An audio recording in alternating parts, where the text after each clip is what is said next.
5 seconds remaining. Radiant team ban.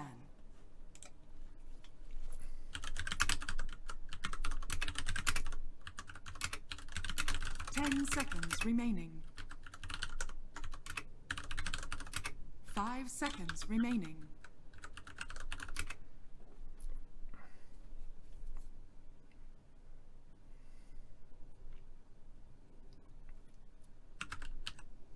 Dire team ban. Dire team ban.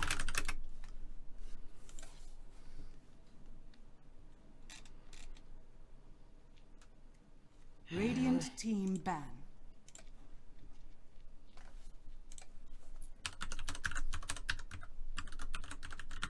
Ten seconds remaining. 5 seconds remaining. Dire team ban. Thanks, Eri. 10 seconds remaining. Light work. Dire team No ban. reaction. Indeed. How are you doing? Oh, I'm pretty fucking tired, to be honest. Oh, why? Bad day? 10 seconds Pretty, remaining. Like, who work for me have not done their work. 5 Back at seconds uni. remaining. Oh, no reaction. Light team reaction, ban. no whatever, bet. No bet. Work No reaction. Light no. Light no. Oh, man. 10 seconds I remaining. played quite a lot of Dotes lately. You've been Yeah, absolutely you're fucking you're caving. fiending it. Yeah, it's true. Welcome, your Yogg's traders. You're cast just in rated time. with 251 views. Microsoft PowerPoint, Goatastic, who I played with today, Bast, who I played with today, David, who I played with today. Radiant team pick. So Goatastic is, was saying on stream, very new, is Herald 4, which is a hard rank to be these days, but is somehow Herald 4.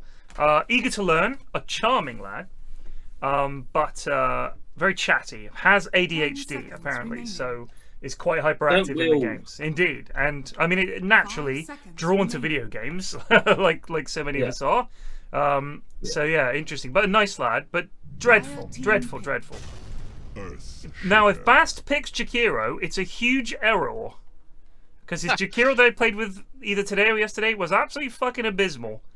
We were playing single draft. He was like, "Oh, my Jakiro is here. I ever picks this, and he ever wins the game," and couldn't land an ice path to save his bloody life. 10 seconds remaining. Who's this? Sometimes Bast. it's not your day, you know. Yeah, well, Ah. it was not his day. It was 5 not his seconds day. remaining. I've tried to work out who Microsoft PowerPoint is, and they have the most suspicious-looking profile I've perhaps ever seen. What's the It's fully set to private, and all you can see is the Microsoft PowerPoint. It's so sus. I feel like we discovered last week, or not last, yeah, maybe. Yeah, 2 weeks ago, because you weren't here last week.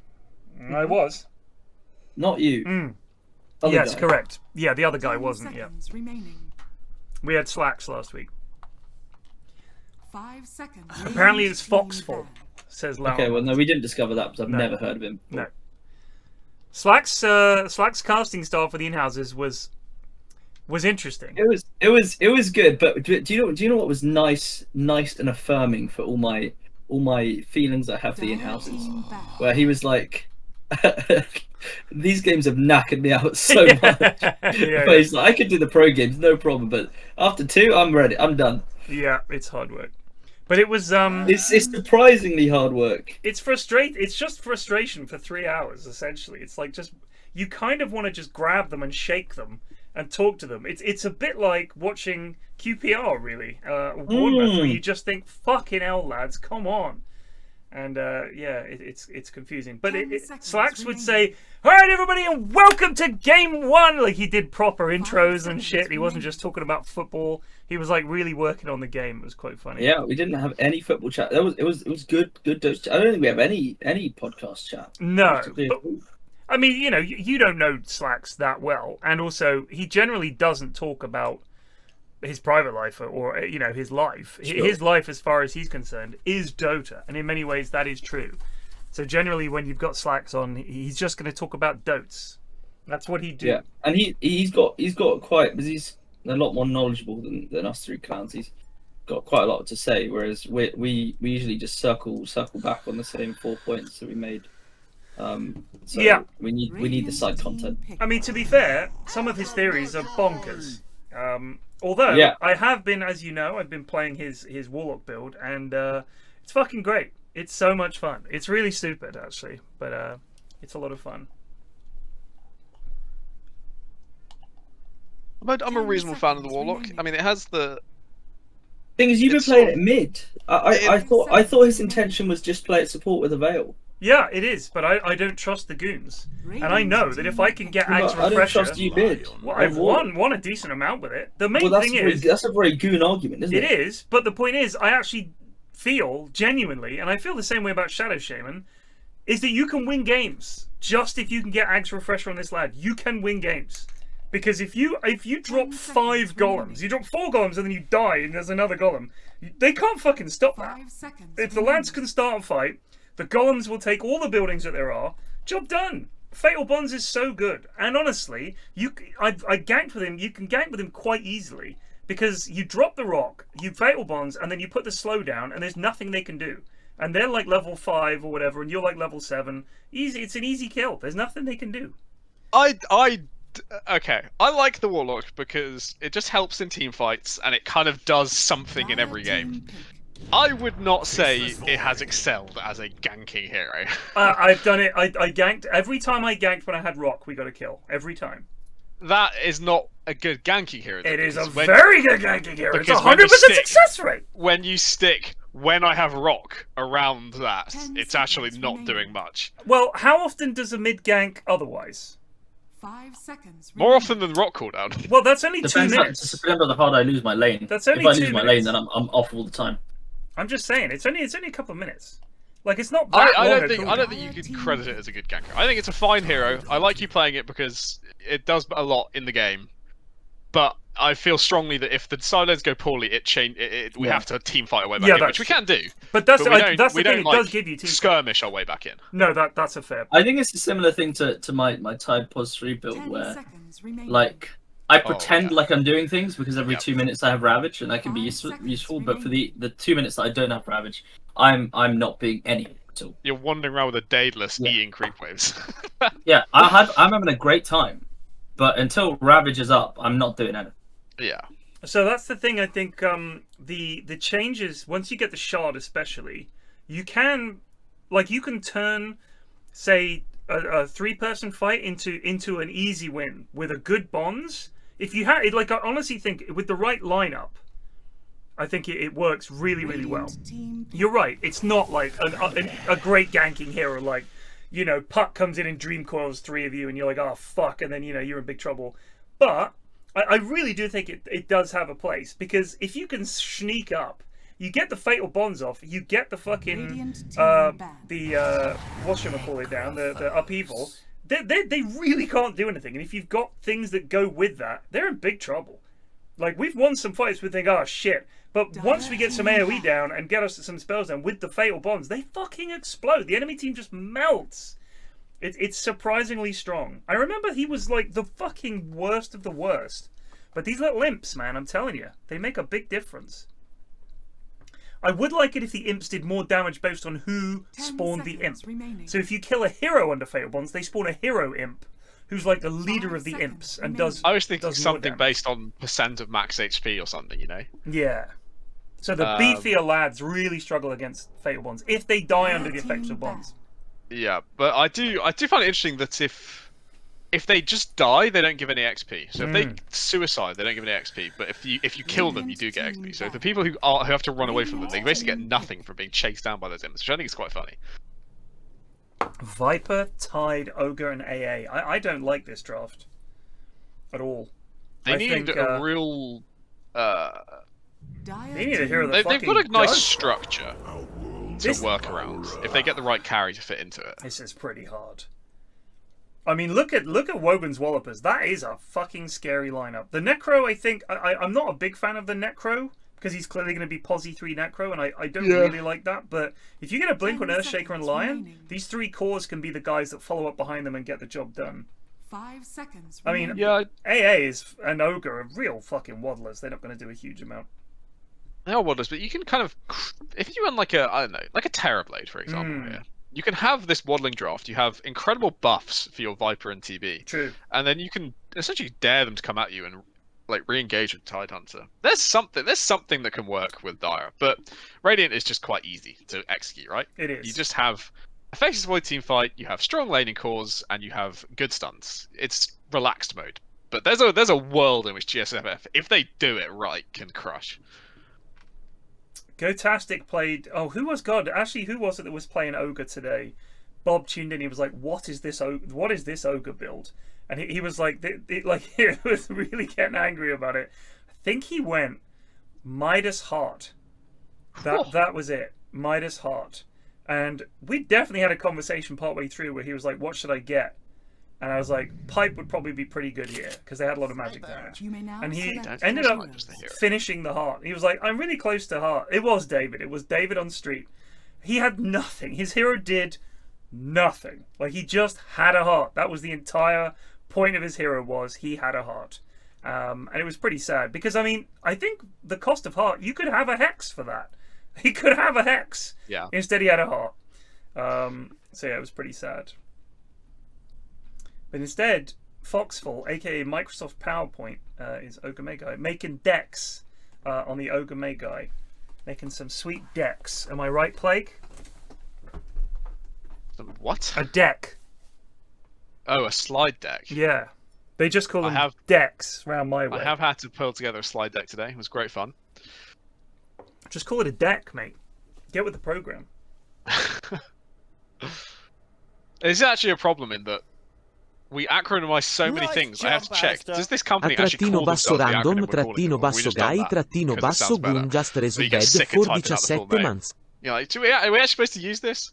A lot of the time the answer is no, they fucking hate it. Don't put it in the fucking report.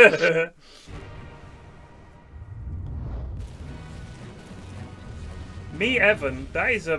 What does that message mean? Double stray on WWLFG. What does that mean? Double stray on WWLFG. Can you translate that for me? One of you young lads? Double stray on WWLFG. I mean, the only part I can translate is Team Stray, Wogan Warriors, let's fucking go. So he's saying there's 2 members of Team Stray on Wogan's team. Okay, alright. LFG, but well, it's Goon TI season. They've selected all their names. You know, it's like we're going through the pub quiz naming, and some people have got good names and some people haven't. And that's life, you know.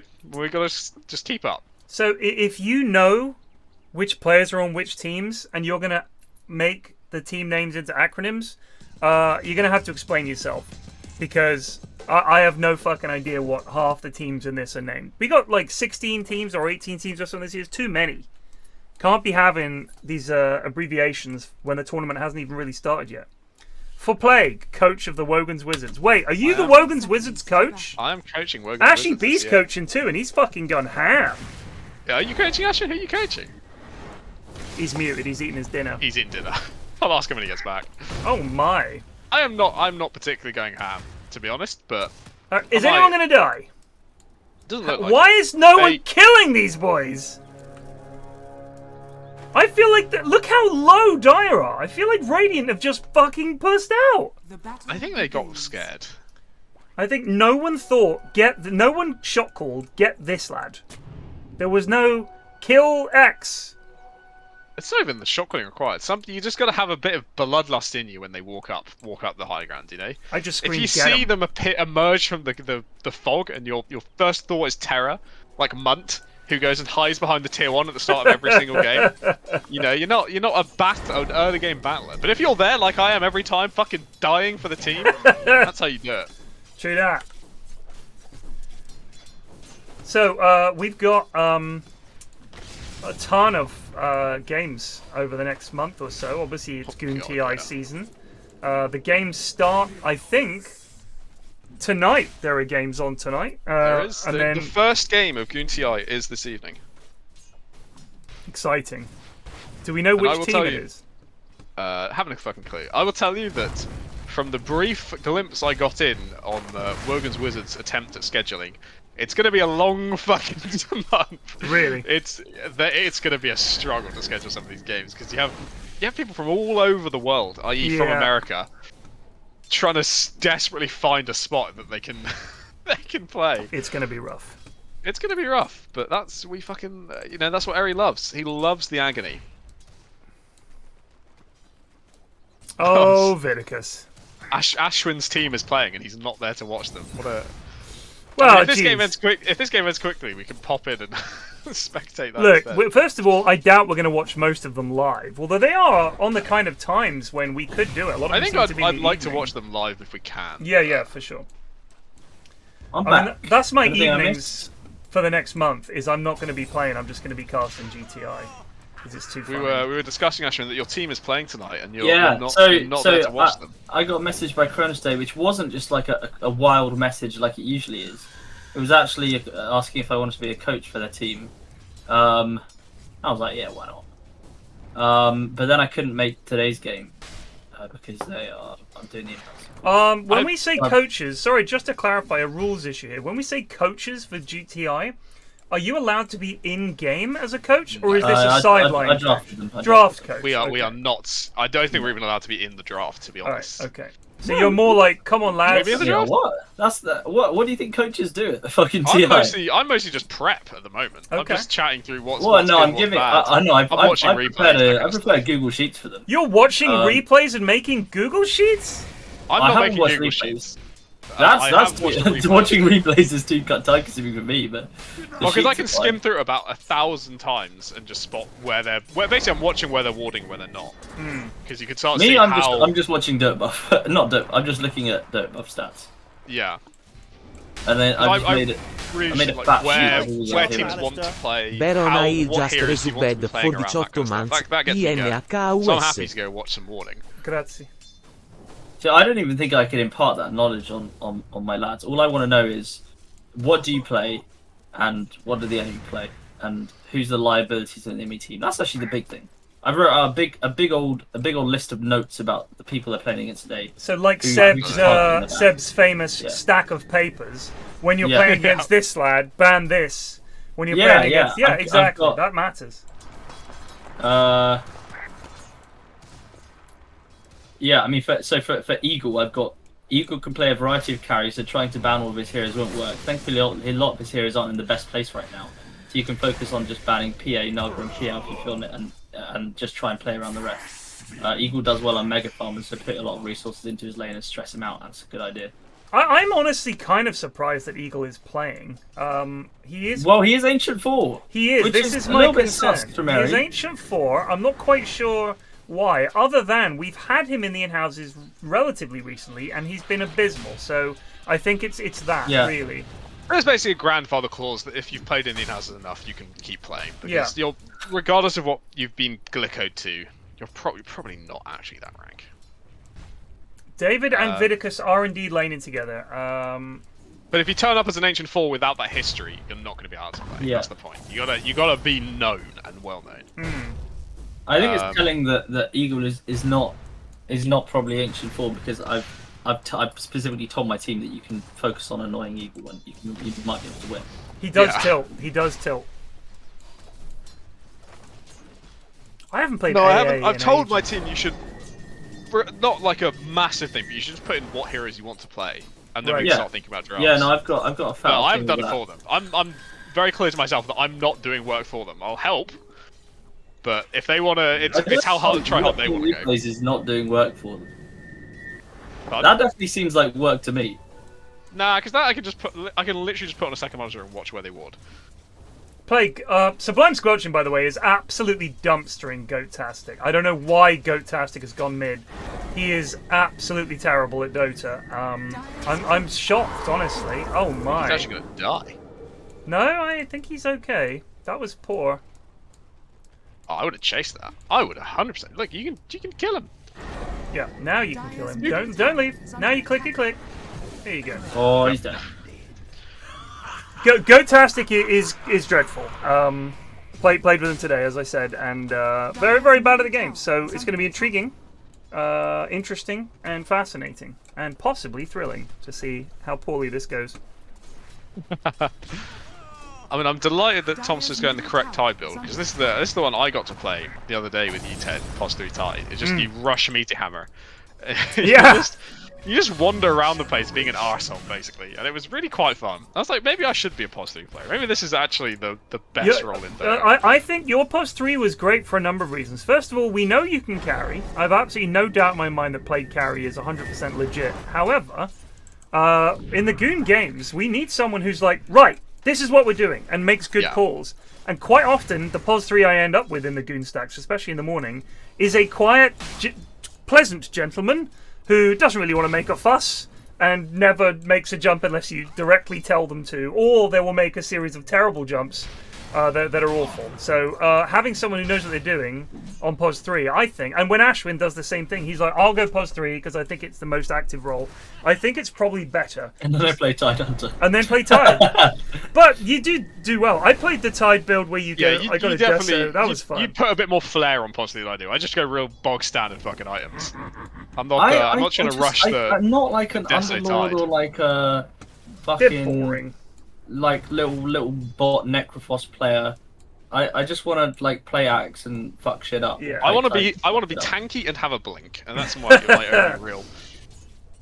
only real requirement. I don't really care if I do damage. The long game strategician, and I'm just like the YOLO send the lads in. Can I just say this is probably the worst mismatch mid that we've ever seen. Yeah, no, this game is absolutely fucking. This is 42 and 11 to 14 and 2. Goatastic cannot land a last hit to save his life. Is he really bad? Yes, he's terrible. He's Herald 4. And Sublime Squelching is I wrote a movie. Who knows anymore? Oh, are they the same? I don't fucking stop caring. Are they different? Have I just made that up? Sublime Squelching is, I would suggest, better than Goatastic by several orders of magnitude. I think that's fair to say. They're just different. Who is this person? Which person? A Sublime Squelching. Sublime Squelching. He's just a lad who plays in the Inhouses. I don't know what is. I think he's just called Sublime Squelching, isn't he? Why do I obviously recognize him, but I don't know who he is. So apparently he's new. Yes, no, he absolutely is new. But I'm just saying, why have they put him mid? I'm not sure. It's hard to say. Tomps is probably one of the better 3s around in the Goon games. He's going to be tends to get the job done. Watching this game after this, chatting himself off. I guarantee. This is that sort of performance. What, from Tide? No, on the OD. Oh, yeah. Well done. You beat someone with the brain of a child in Dota terms. Not anything else. Oh I'm my! Sure, he's probably like a president of a company or something. President. He's of a very company. very in trouble now though. President of a company. President down. Mr. President. I wonder if the shareholders will be so enthusiastic to invest if they watch this third game. Yeah, no, Goatastic is really, really new and bad. So we got Clab's carry on the sniper. Oh dear. Oh my. Woe God, you can't gain health back. This AA is actually a pretty nice counter with the... Oh shit. Oh, nice slow. Nice slow. Oh, ruh-roh. I don't think they have enough to kill this Tide. Unless this OD does a lot more damage. OD needs some mana back. Wogan! That's insane to me, Wogan. That's insane. Well, he's in your team, isn't he? You better get in there. He is the heart and soul of my team. And let me tell you, his pos 1 is way too brave. And now Goatastic's turning it around. Go on, Goatastic, buddy. Yes! Double kill! I said he was good. Yeah. The mind of a child.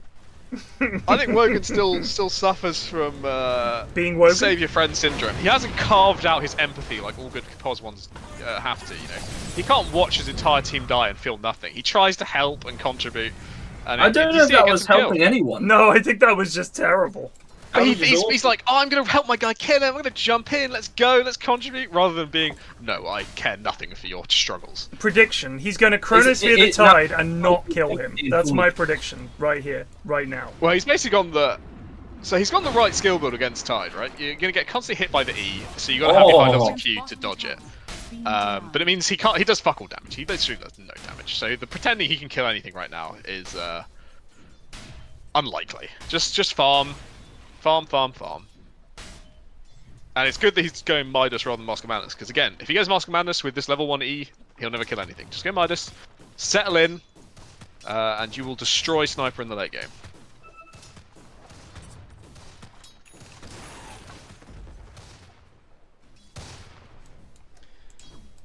So it's not like a 3-lane stomping for Radiant. They've done incredibly well mid, but both side lanes pretty strong for Dire. It's even and out. Radiant's middle tower. Oh, Rotro. Trouble for Goatastic. Shield Rune. Gets him out of jail. Wogan gets a kill! Wogan needs to realize. Oh my god. Oh no, no, no, no! Oh! Wogan is back! Some good shit, Wogan. He's that was back! some real good shit. Just as it was literally straight off the training ground. Straight off the training ground. That was gorgeous. Calculated to perfection. The lads have been working on that all week, and he's put it in a play. Now he's in the field. It's fucking love to see it, like.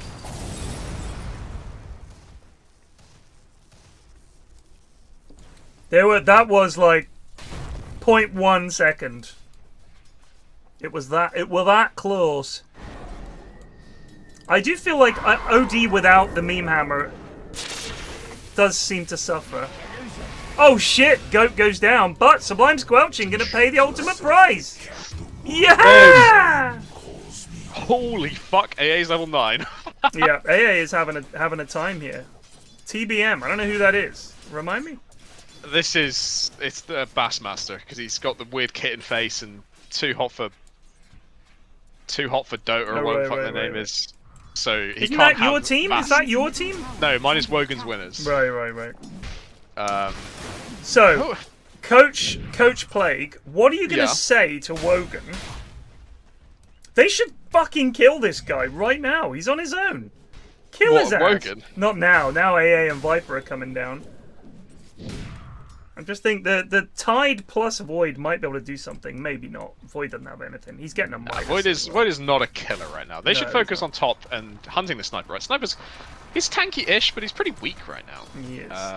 So Zal God. Wait, he's got a fucking soul ring. Zalip, is he? Shit. Are you kidding me? Cunt. Little cunt. Kill him.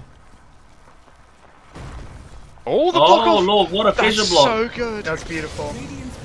Zalapa needs to be careful. He's dead. I feel like Sublime Squelching could have absolutely saved Zalapa there. Yep.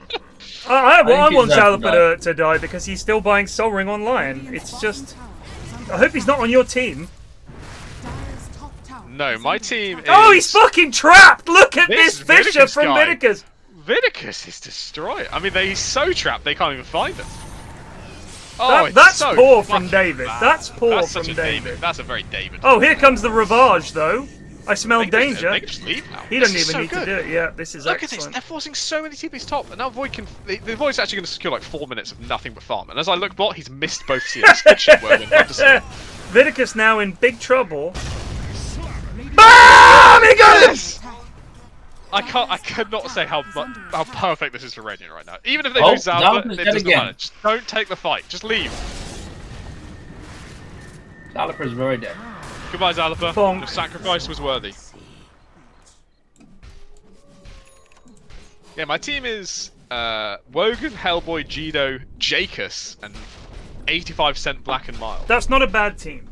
It's not bad. That's not a bad team. So you've not only got your biggest fan in Wogan, you've got my biggest fan in Jake. Yeah, I do. You collect I'll them say, all. playing with we played with Jido recently when I was in one of the POS 3 games. Yeah. POS 4. He said we were laning pretty well, and she was like, "Plague, I don't know how to pull. We're just gonna have to play really aggressive." So I feel like one of my jobs as a coach is teach Jido how to pull. Yeah, so I feel like that's actually a really nice group, and I think for a lot of these teams, it's so important that they get along. Like genuinely, we've seen games in GTI's prior where teams have a falling out and it's not going well. Oh, Cheeto's not going to rage. Certain someone's going to. Jacobs isn't going to rage. There's going to be something going to happen. In Nah, this your team is good. Your team is not good. for my team. My team is going to be fine. Yeah. The only thing that's I going to trust happen my team as well, just for the record. like I said, the scheduling issues could be a bit of a pain. Yeah. But people seem to be willing to work around it, you know. So the pull is something I can do the pull pretty much every time. Yeah. And I'm not really sure what the issue is. Yeah, I think it was learning a flashbang. Not the mechanics of pulling. Or like learning a smoke. So get in a fucking lobby and do it. I'll give you. Tells you how to do it now, right? It does So literally tell you when to do it. If you hold down Alt, it will tell you when to pull. If you have Dota Plus. And when to stack. If you have Dota Plus. Pay, don't you? If you don't have Dota Plus, it's a little harder. But generally speaking, oh hello. Generally speaking, if you look at the stack timer, it's between sort of 7 and 8 seconds before the minute. That's pretty much it. It's around 7 to 8 seconds, and there's a little bit of leeway. If you have Dota Plus, you obviously don't need any help. If you don't have Dota Plus, I understand why it might be a little trickier. But when it comes to pulling, let me give you some tips. If you're the pos for in the Radiant lane, hold on. Out of his fucking mind, by the way. He's actually just like solo destroying his entire team. Again, with the failure. Oh, hello! Oh! Hello! Yes! What a turnaround! I cannot even explain how well Vinicus is playing. Yeah, he's playing out of his doing mind. is He's playing flawless. out of his brain. Is Yeah, this I a think blink it's not flying the- out? This is his blink flying out. This is his blink flying out. Yeah, it's not the mechanics of pulling. I think it's just when to pull and why you're pulling is the trickier bit. Well, I'll be honest with you. I think also the goons don't know how to pull. If you're pulling if you're pulling this camp, it's very simple. When your creeps get to your tier 1, hit these creeps once and just pull them towards the creeps. Don't run past. Just stand here within range of your creeps, and as soon as you get hit by the creeps, your creeps will run and hit the neutrals. That's it. You generally want to pull when your creep wave is pushed up, unless you're planning on diving them or just pushing it. And block this camp with a sentry, and for down here, you want to stack this wee camp. You've got to stack it, you just got to. Oh, that is wayward.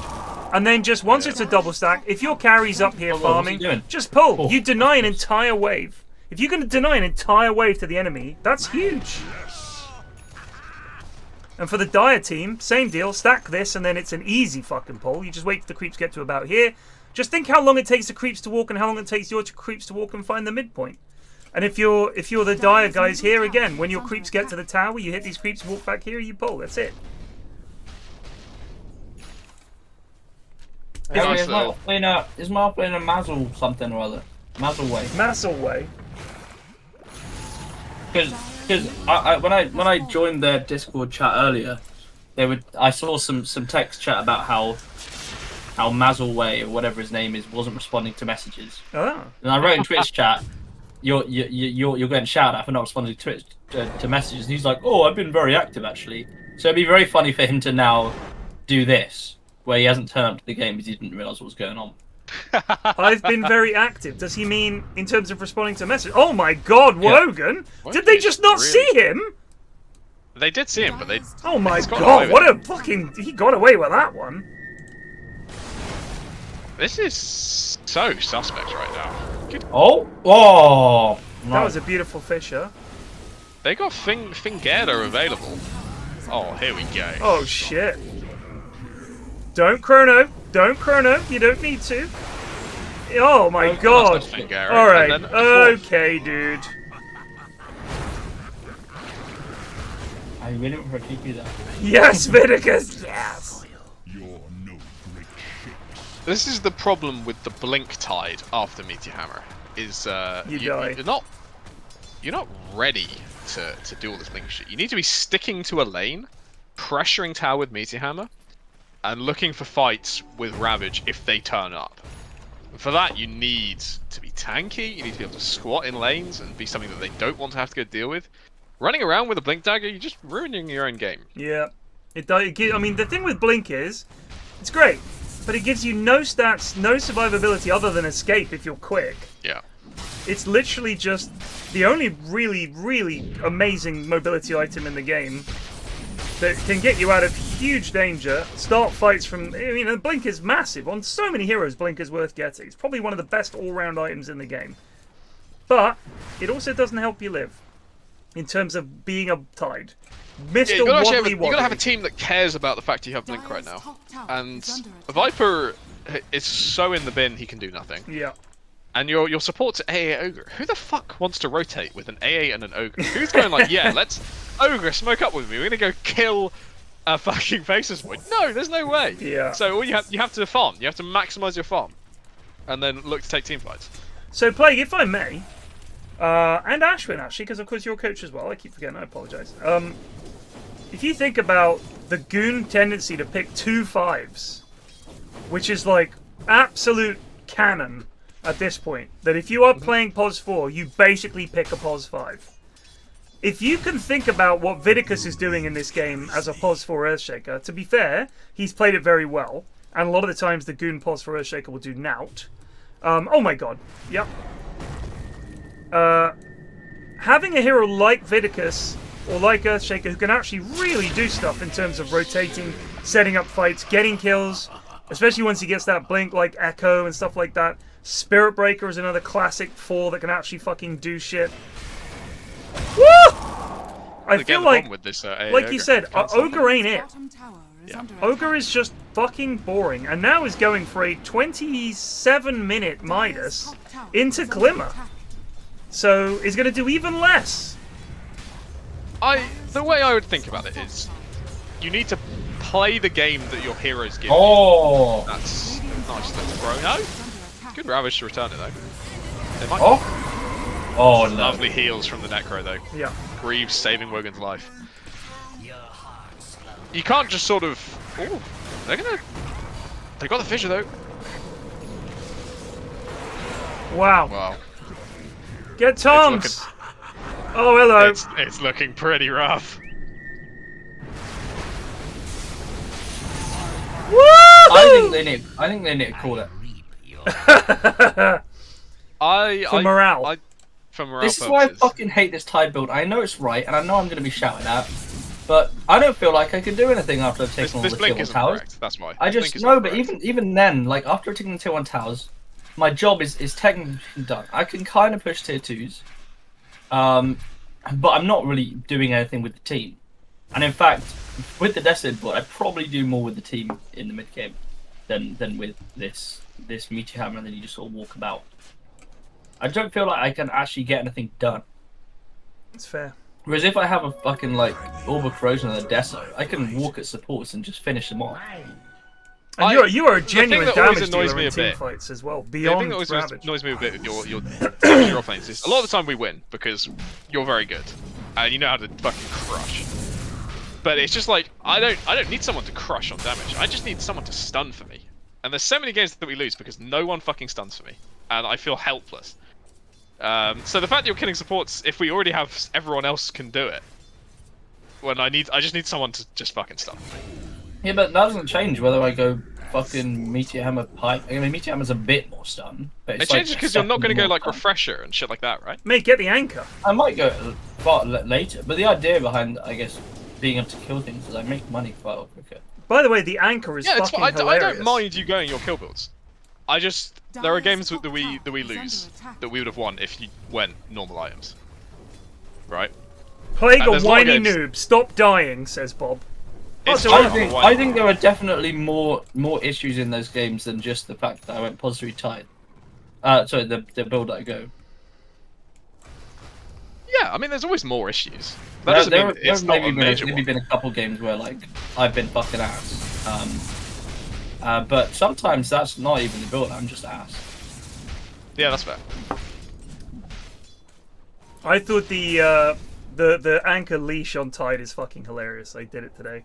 It's so funny. You stick it on I've actually people, not they don't know tried what to do. this new shard It's yet. hilarious. Like you stick it on people and they're just dragging it along behind them, and you're just walking there smashing them. The anchor smash. So I was playing Tide. We did lose the game in the end, but I don't know if it was my fault. I don't really know.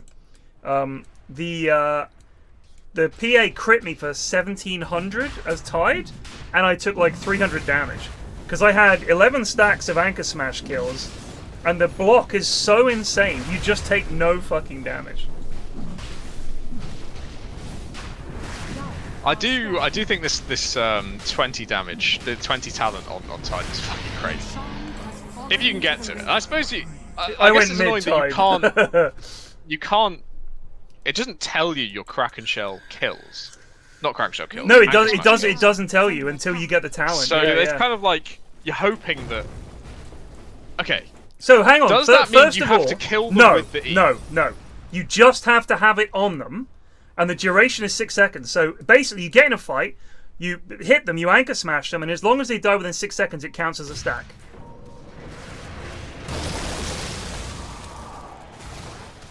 Alright, that's one. So they got 8. Wogan isn't here, it's just a disengage. Yeah, I think it would be nice to have. Maybe, like. I don't know how you do it. You don't want it on your actual hotbar because it's not applied yet. But maybe when you press Alt. It shows next to the so you can decide whether to take it. I guess it's just meant to be a gamble. But the anchor smash affects buildings is so boring. I'm never gonna fucking take that anyway. So. You're always taking it. You're always taking it. It would be nice to know. Because if they do, like, let's say they turn it to a +2 and move it to 15, it could actually be better to take 100 gush damage. I always take the gush damage, baby. Always. Oh, I see what you're saying. If they swap if they reduce the numbers a bit on crack shell damage, move. I think it's fine as it is. I think it's fine as it is. It's just a goofy extra that you can have on Tide to make him tankier in the late game. I think that's the point. Here comes the smoke. The smoke's under a wall a bit. They've all been spotted here. Wogan just doesn't know what to do. Wogan's just jogging at them.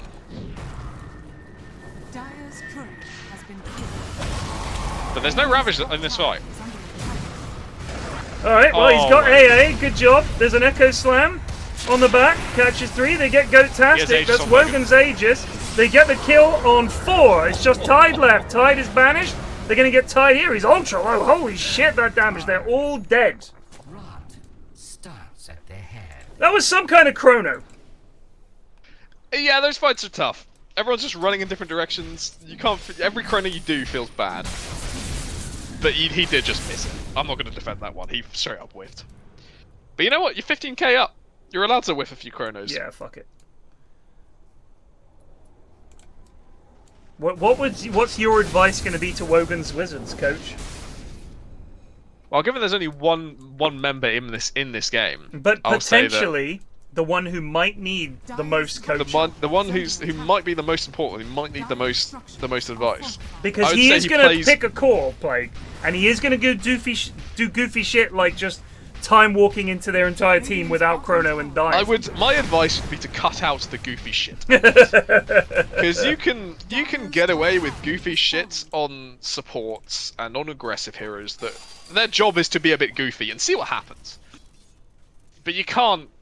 It's harder to justify it on POS 1. And the fact he's gotten away with it about 5 times this game where he probably could have died from goofy shit he did and has stumbled into success is not the same as doing well. So whose team is Microsoft PowerPoint on?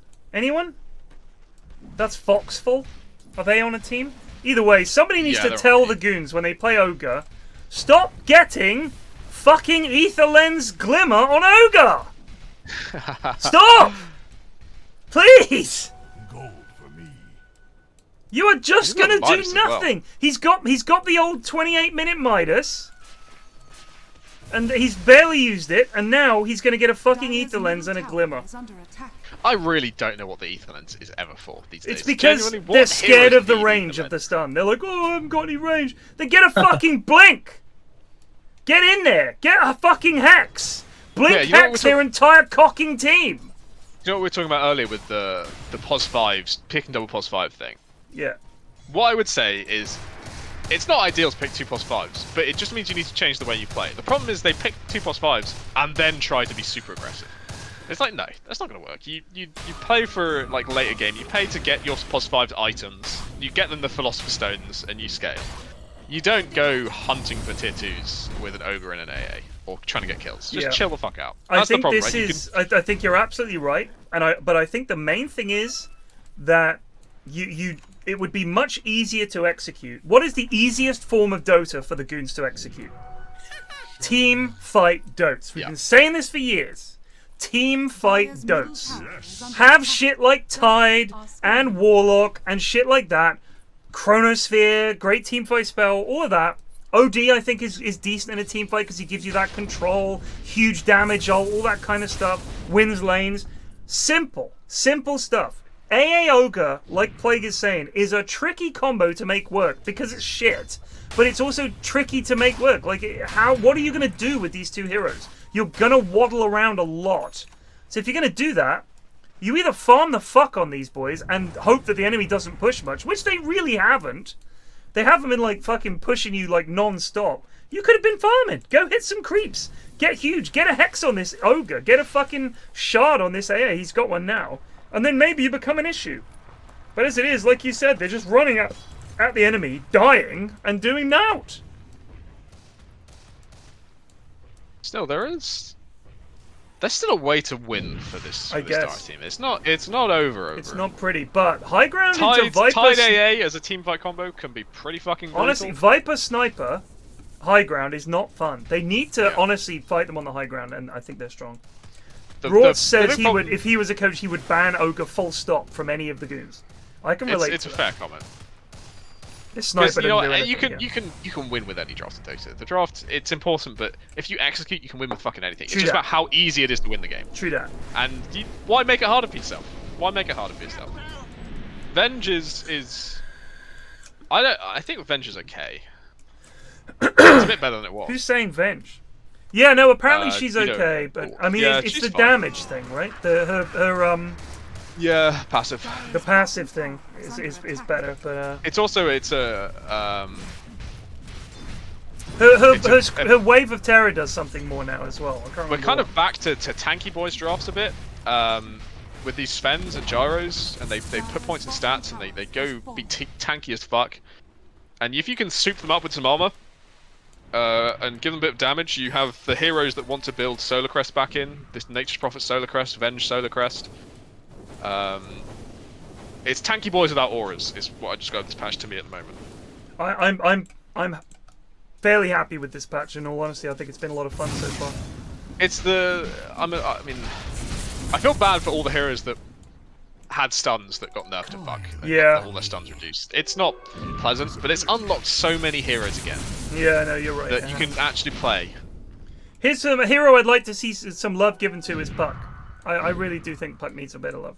I'm kind of sick of how hard Yeah, it is. Puck's one of those ones that, when they're good, they're super oppressive. But it just So needs a rather little than bit win- to make it I good. think it's pretty good, no? No, apparently I feel like I shouldn't did have do been. quite a lot on Puck. But you're good. So the hero itself is apparently not in a great place. Like its win rate is not great.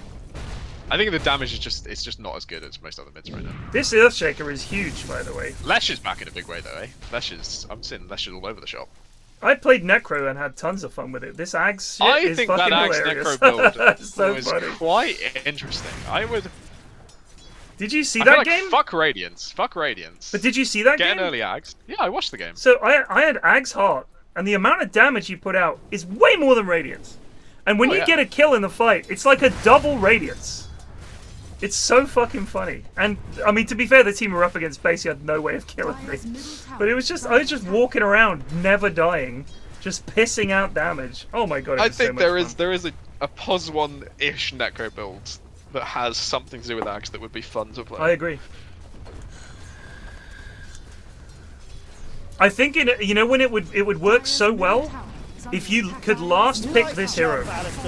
The Gran I think if you had a mid in mind and you could last pick Necro against like they've got some beefy fuckers in the team, it's so much fun. Oh, shit. That's pretty Thank true. you, Grumpy, ruining the cast. Tamia, Chayasha Dinals.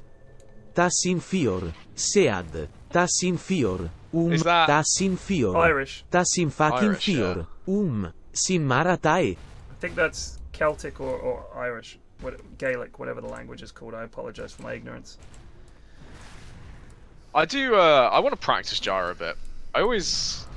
I always feel like gyro can be good, Yeah. and I'm not good enough at farming the early game on it because you really got to fucking mash out that Crystallis Ags as fast as you can. Do you think that's an issue with it? Like, if you have a gyro, you basically want a support that just stacks to fuck. Yeah, we could stack more, but it's also like I don't know. Stacks are not that for pos 1s that much anymore. The stacks a lot of the time, these early ancient stacks are for pos 3s to take, and to like really soup them up and go fight. But gyro. I mean, he can farm stacks, obviously. Stacks are lovely. Yeah, yeah. But I don't know how to explain it. I'm not fast enough going between camps. Right. No, that Like, makes there's sense. so Not like many a tricks. not like a AM or something like that. There's so many tricks you need to know to hit 2 camps at the same time. You need to know where to place these specific wards to see camps that you can. Now that your like fat cannon range Oh my is God. boosting up at nighttime, stuff like that. Yeah. There's shit like that I know on some heroes, but I don't know on gyro. And I need to learn it. Goatastic is just nowhere. He's third bottom net worth. This lad is just doing He's nothing. struggling. My PA is the nerdiest shit in Dota 2. Because on PA, I fly my courier from camp to camp to give vision to blink strike to them to speed up the farming, and that's the kind of shit I want to do on gyro. But I haven't figured out how to be nerdy about it. This is good from Lockless back. Ranches just resubbed for 8 You're months. just Shit strong dotes. enough to win the game. Shit dotes. Shit dotes. But I don't feel. Shit I feel like dotes. I've. Oh lost shit! lots of- Oh shit! What a jump! Oh, the And the BKB timing! Oh my god, that was fucking amazing from There Wogan. we go. That's a pretty sexy way to end the game. Wow, what a chrono! Quadruple buyback. Oh shit, Aegis popped. Can Wogs get out? Yeah. Actually, Yep, yeah. is the answer quite easily. I love. Oh shit! 5-0. That is the shit you need to coach him out of playing. He's got Ags now. He can do it. He can justify it. To know what I'm doing, and I don't have any yeah, of exams course. to do, so I'm just gonna be Bing chilling. But I need to figure out what I wanna do with my Bing chill time. Wogan that was a less good chrono, but still acceptable. They don't want to That pause. doesn't matter. Okay. Okay. Oh, I don't even think they know you're gone. So I mean, does anyone want to say anything? Well, the game's kind of just over. Okay. Well, unless you Wogan died. No, the game is not. No, the over. game is over. They have no The game is plans. kind of over. Yeah, the game has They've been called cool. GG. You didn't miss much. They called it. Yeah, You didn't miss Sorry, it. well, we- Wogan just did We like called a the big pretty cool average fight. chrono, and then We there got the was big chrono. This one was kind of average, and now it's over. Well, there you go, team.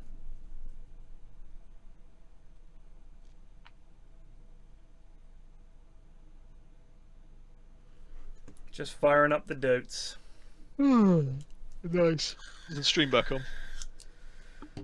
Yes. Cool. Yeah, so one issue with this game, Plague, is I thought Jonah was playing, and it turns out Madge is playing instead as a sub, and my team did not feel like that was important to tell me. What is in on your team? Yeah, no one said, because I thought Jonah was playing. Alright. So most of the advice I gave was about Jonah. Awkward. I mean, Madge is. And pretty Madge good. is Madge has picked Leshrac, which has not gone well for my team. Oh, has it not? I don't understand this whole gooning term that people keep messaging me. I assume it's new. I don't give a shit. Stop sending it to me. I don't care if there's an alternate meaning for the word goon or goonery. I mean, this is gooning. May be most simply defined as the state usually achieved after a prolonged edging session. I don't care.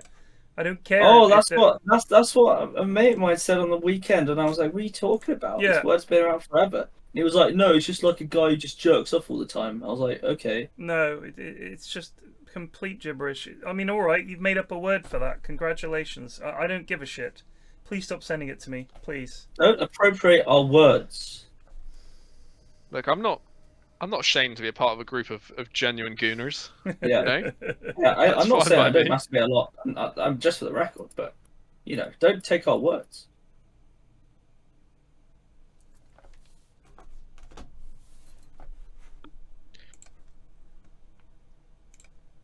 Wow, that's a strong mismatch in the starting two. Yeah. I mean, I don't know. Dave Yognot versus ScienceWhizBen. This is like when you have a football manager who's out of their depth, and they come up against Pep. That's what this is like. I'm not saying that ScienceWhizBen is the Pep Guardiola of the Inhouses, but KBJ is definitely dog shit. Definitely dog shit. It's not even KBJ. KBJ catching strays for no reason. It's Dave, whatever. Dave. Whatever. Same. They're one and the same. I think the one of them's an alt account of the other. Oh, that's actually fair. I've never seen them in the same team.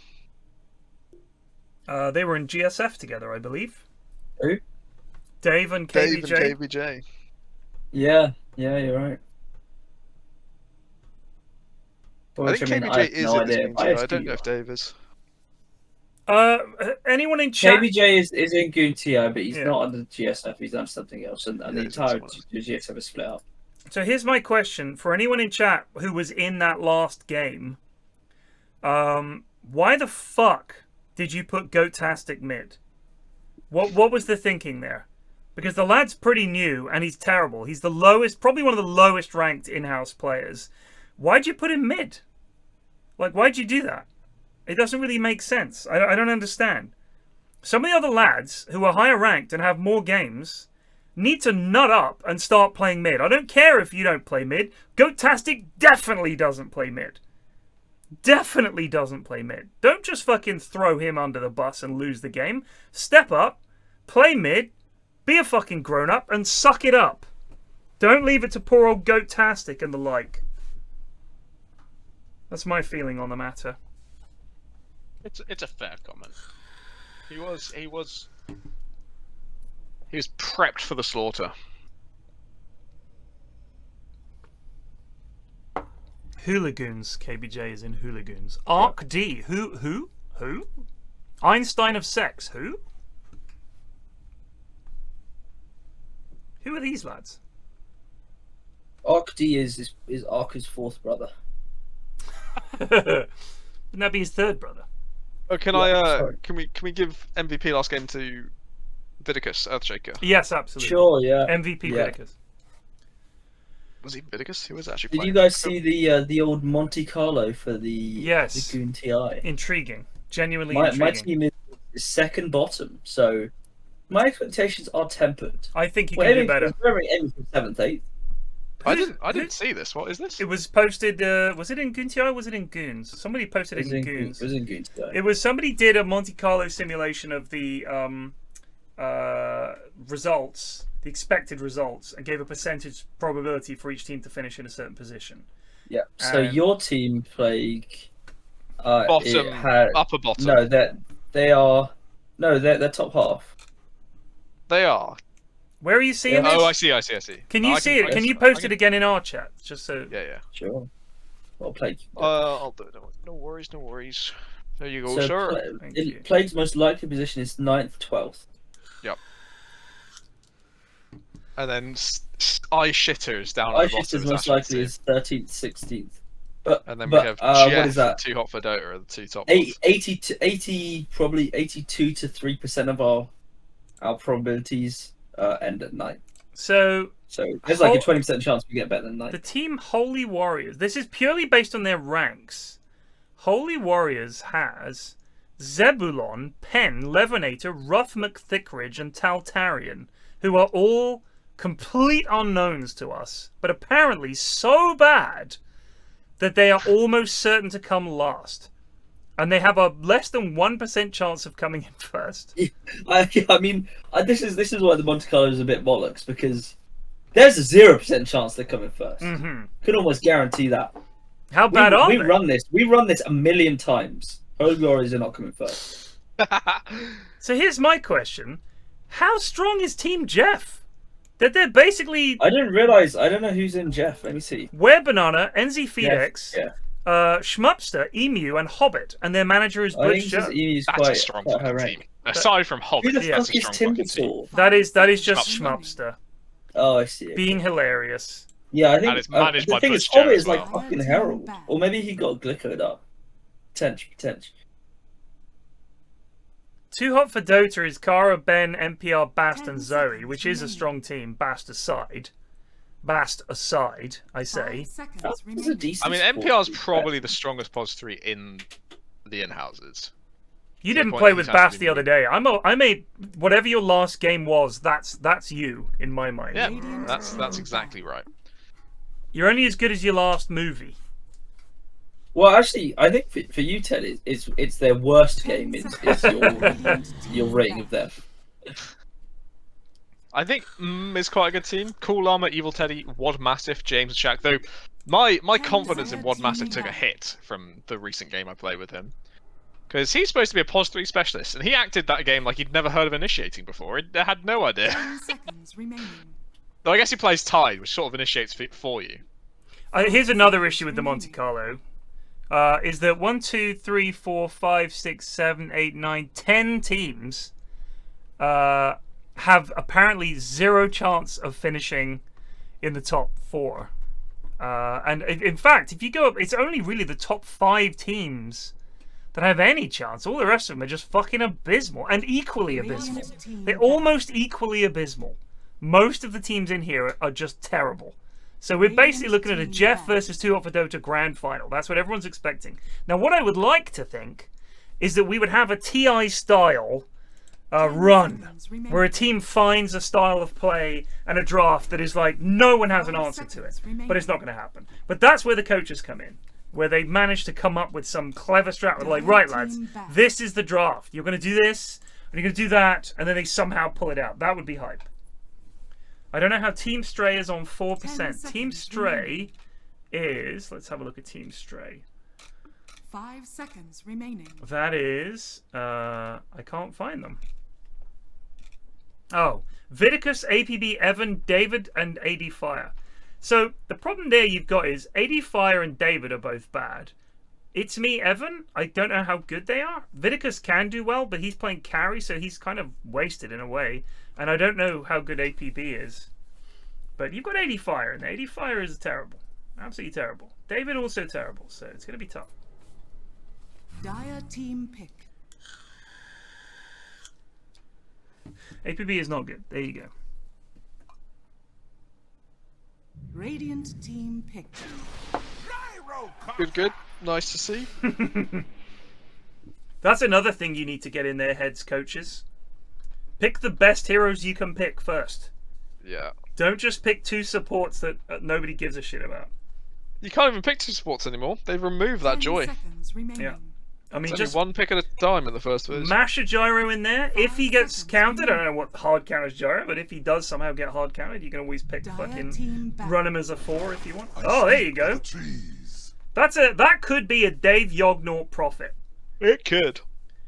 It very much could. Can I interest you in a clip from the GTI game being played at the moment? Eri, you absolutely can. Yeah, it's not good for me. Let's have a look at the promise of Ashwin's team. Remaining. 5 seconds remaining. Scaring. Alright, I'm opening this up. This is full screen. Let's watch the clip. The shitters out. Whoa! I think Madge is in a bit of trouble, but he's not really... Oh my god! Oh my god! What happened? Alright, let's see that again. The shitters out. Whoa! That is I think a big rock, is in a bit of huge fatal bonds. trouble, Fatal bonds. Oh, and then Leshrac. And then Leshrac as Fatal well. drowsy. Yeah. Holy shit. I think that was just Madge Leshrac is in a bit of damage. trouble, but he's not really because they...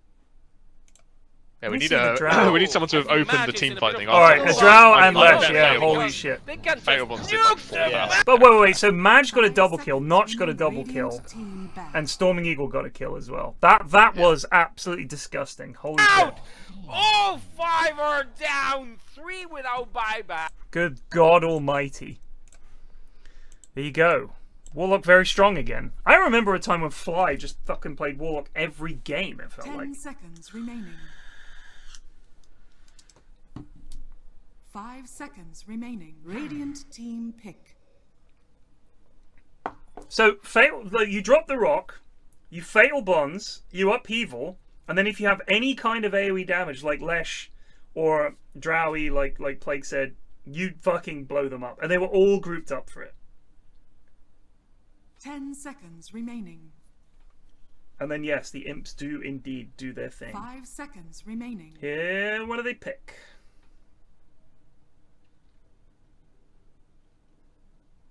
Which doctor is banned?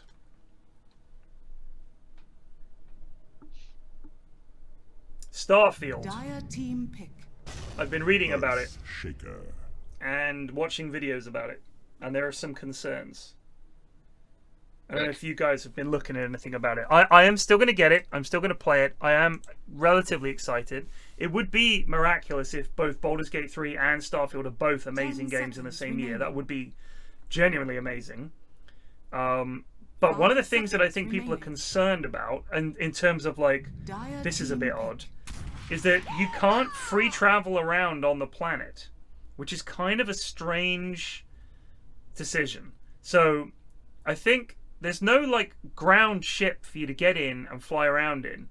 If you were in an area and you want to get to another bit, even relatively close, you have to get back in your ship, go up to orbit, do the orbital map, then come back down to the planet, and the cutscene every time to load in the planet. And I just think, is that something they're going to fix? Is that something they're going to add later? Like, I don't really just want to spend hours and hours watching a cutscene of me going up to the space, coming back down from space just to move over a bit. Also, I saw that the dev said that there were 140 hours of gameplay. 10 seconds. So he said it's like 80 hours to do all the side quests and then 60 hours to do the main quest. And I think some people would look at that and say, oh my god, that sounds great. They've done so much. But have they? Like, have they? Like, or is it just, or is that bullshit? Or is it a lot of the same fucking quest?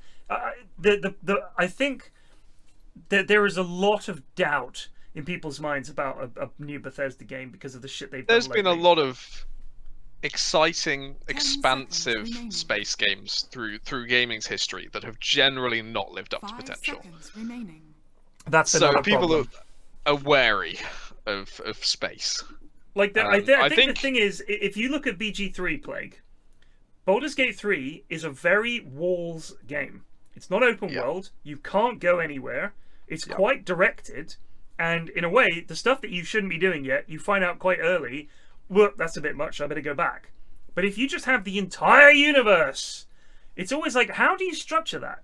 How do you make that a coherent structure where I feel like I'm unraveling a story? I mean, it's going to be, it's possible, but it's going to be very, very, very hard work. I mean, I saw that there's probably going to be some quite cool modding tools, which that kind of piques my interest a bit, because generally speaking, mod creators have better vision than large companies do. But in general, I'm not that into space. I don't really. It doesn't get me going, you know. I'm the high seas. I'm skull and bones. That's what I'm Like, I love space and astronomy and all that kind of stuff. Like, I love it. I read about it. I watch stuff about it. I'm really into it. But there's something about getting in a spaceship and just directionlessly wandering around and looking at basically the same planet over and over again. I'm just not that intrigued by it. It's very hard to do well. Like, I tried playing No Man's Sky and it was like, this is okay, but I was really quite bored. Especially because it always has to boil down to the same thing, which is just collecting resources. I was like, oh yeah, they're 2 kilometers away. There's some tritanium. It's like, all right, fucking walk over there and get the tritanium. It's like, now you can build a tritanium extractor. So now I've got to fucking build this so I can go mine some more tritanium to build my level 4 nozzle module. It's like, this is just not that thrilling. Whereas I think getting a fucking awesome polearm or unlocking a new spell and blasting some goblins off a cliff doesn't get old. That's always fun to me. Stands ready. I feel like it's the difference between something you can imagine that you can hold and something that seems so vast and insane that you feel like a tiny speck. And really, what am I doing? Like, I don't have any effect here. The universe is too vast. 10 seconds remaining. Scores and fixtures. Bournemouth. Let's have a look. 5 seconds I don't really care. It's the fucking League Cup. 2-2. Excellent. Well done. Radiant Fuck me, we're bad. Losing to Swansea.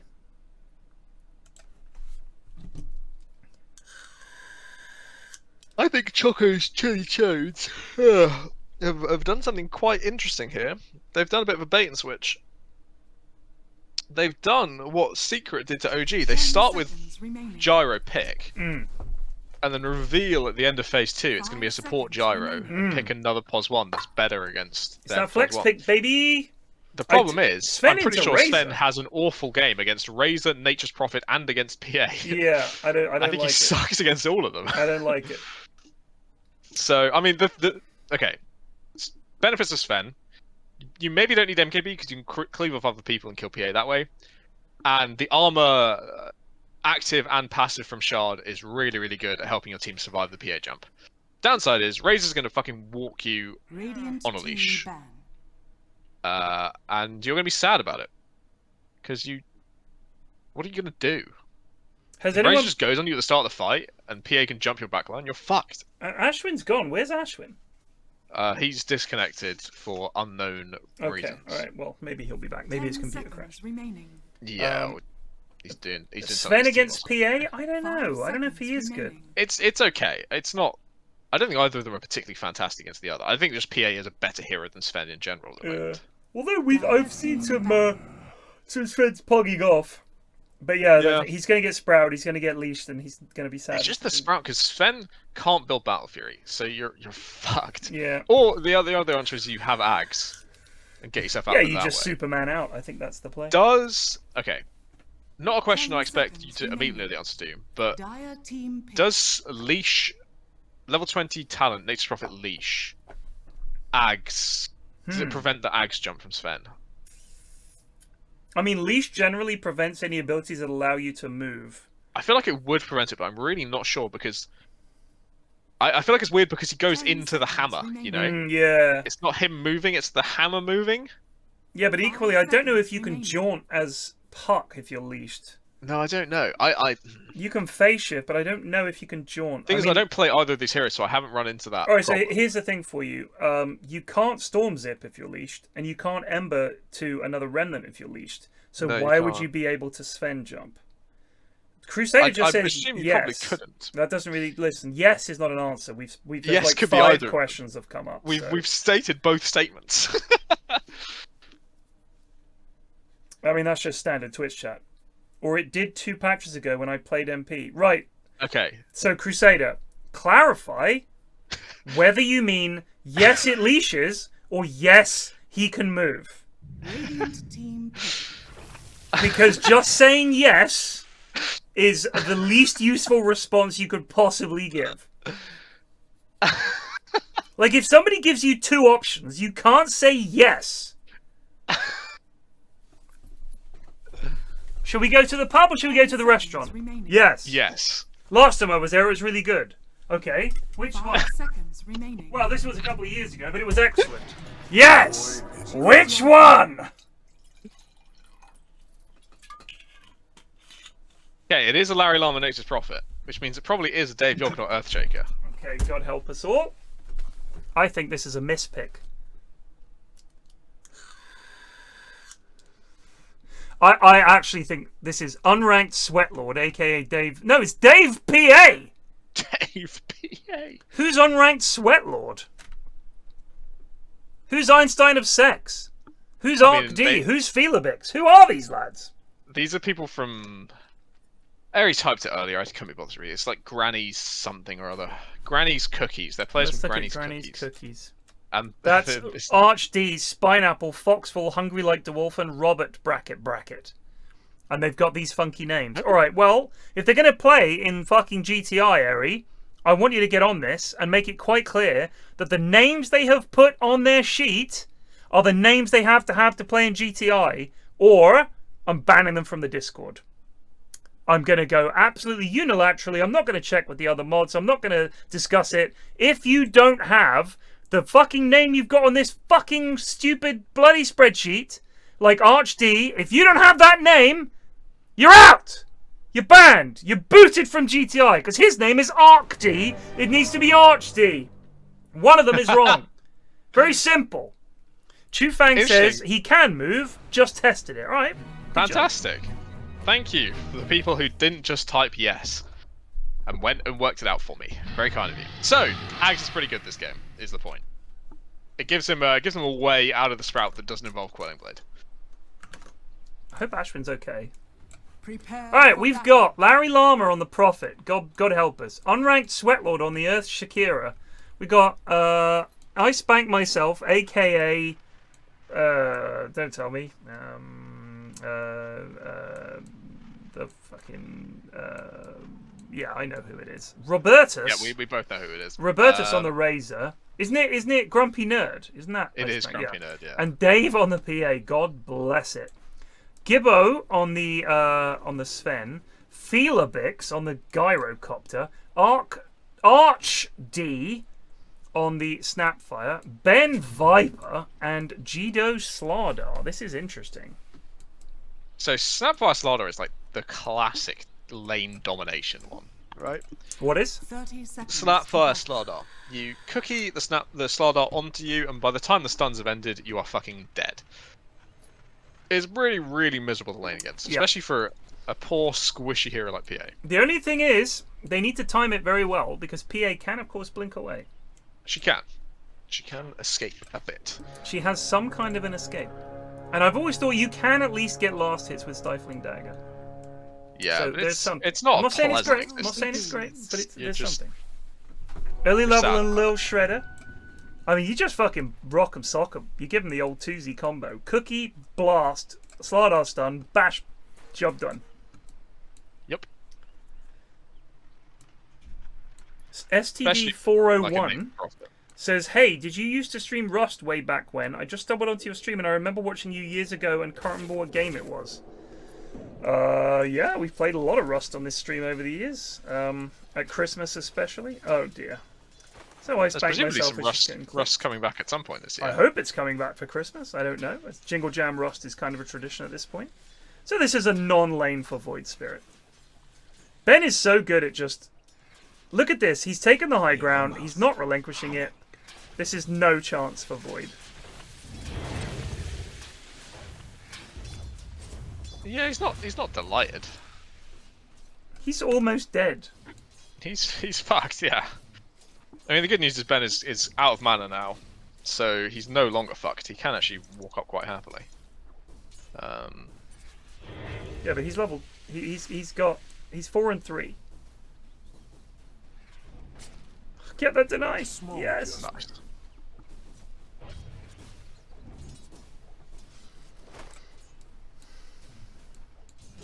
Oh, Dave. I mean, the lane against Viper is all about having your supports come in and not to kill him, but to help you get runes. Just have your supports control runes for you, and you'll last. It's an interesting thing that I think supports don't actually go mid for kills almost ever anymore. You just go mid and help get the rune, and then go back to your lane. Oh shit! There we go. PA died. There it is.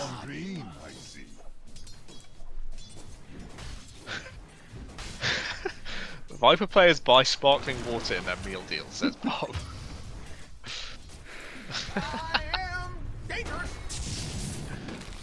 Oh my! Wow. Razor and Earthshaker kill. Good game, says Felabix. This is a good opportunity. That's a habit you need to get out of, because at some point we will hold you to that. You can't do that. This is a pro game. This is a ticketed Miss match. Clicky says.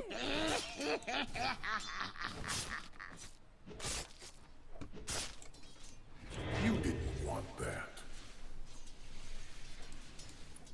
No gold for you. Radiant's courier has been killed. I don't understand why Razor isn't just linking Sven every time it's off cooldown. This is like when Cock played fucking Razor and just never leashed. Does anyone remember that? I don't. It was It absolutely sounds like a the worst Razor performance I've ever seen. He just fucking never leashed. Or he would do it when there was no chance of getting him. Well, they got us. Oh god, Larry? Why didn't you fucking sprout him? Oh, these lads, honestly. You just gotta wonder sometimes. What is going on? So Riley would, like, never ever leash. I remember it very well. It was quite frustrating. Oh no, Void died. Well, that was pretty Viper. inevitable, to be honest. He tried to go get the rune and was slain for it. I mean, to be fair to Mr. Yognot, The CS is quite good in the bot lane. Yeah, it's not bad. He's leading the way. Especially for quite a tough lane for a melee hero. This is going well. I think it's because Larry's tanking all the pain. Given how many last hits that are easy to get, Dave misses. It's pretty amazing. He's a bit of a PA specialist. Yeah, right. He's got so much fucking cash. He's got Boots Wraithman coming out, and he's got 600 gold on top of it. He could okay. I know Dave will fuck it up and disappoint me, but he can actually crush this lane like really hard if he goes Treads right now. If he goes Treads Corrosion, and he could just kill Arc D and this lot over and over again. But I suspect he's going to try and rush Battlefield or something and disappoint me. Yeah. So I did a stupid video for the Yogs where Dav interviewed me about what my ideal meal deal is, and I got a ton of hate. Oh shit! Then Prophet gank mid. Oh my god, Larry fucking Larry might be a 4 player. He might. He's definitely not a core player. We know that. But he's playing 5 here. I think Prophet 5. No, he is 4. He is 4 Prophet. No, he's down here. Oh no, he's not. He is 5 Prophet. You're right. He's been here the whole time. I feel like Prophet is one of those heroes you can just fucking go help, and you're back in the lane immediately. Yeah. Like, the power of this hero is, because of this change with the Sprout and the damage and shit, do you remember when the patch first came out? He was fucking garbage. But part of that was Spirit Breaker was like, Mr. Must Be Picked. And of all the heroes to play against as a Nature's Prophet, Spirit Breaker is one of the absolute worst. What was I talking about? Oh yeah, so I did this vid with Dav, was like, what's your meal deal? And I said, quite honestly, I don't really do meal deals, because I don't like to be told what is in the deal. I just want to buy what I want to buy. It was a 30-second vid, and people were like, fucking Tory flags, whoa! So I don't want a meal deal, because first of all, I don't have a job, so I don't have to get a meal deal. I eat whatever's in my house. And second of all, I don't want to just, like, they give you a selection of things that you are allowed to pick. That's the point of a meal deal. Oh shit. He dodged the ult. Like, I don't think that's some weird fucking opinion. Just like, I'm not really a big fan. I don't really want to get a meal deal. I know, I'm never in an office. I'm in an office in fucking years. 15 years.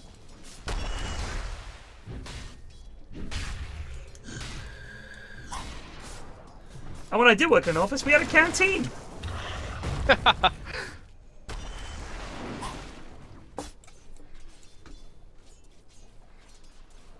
Like, if I do get lunch in a supermarket, I'll think, what sandwich do I want?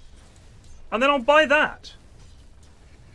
Like, I don't say, what's the deal? Like, I'm not looking for a deal. I don't restrict myself to the meal deal. Exactly, that was my point, is I'm not going to fucking restrict myself to what Mr. Tesco thinks I can have in a deal. I'll fucking pick my own. Thank you, Mr. Tesco. Whoa! Oh, they're going to kill Gibbo here. Get him! Go fucking hit him, Robertus. Oh. No. Oh, for the love of all that's holy. Oh, just chuck a spell. Just chuck a spell. At that point, you got to gamble. Let's raise. That's all Razor's fault. I'm not putting any of that on Earthshaker. No. So a meal deal is that in certain shops, Tesco, Sainsbury's. Hello, he's back. Did you miss the draft? Are you not in the lobby? No, I'm in the lobby. Oh, you are. Okay. Are you everything okay?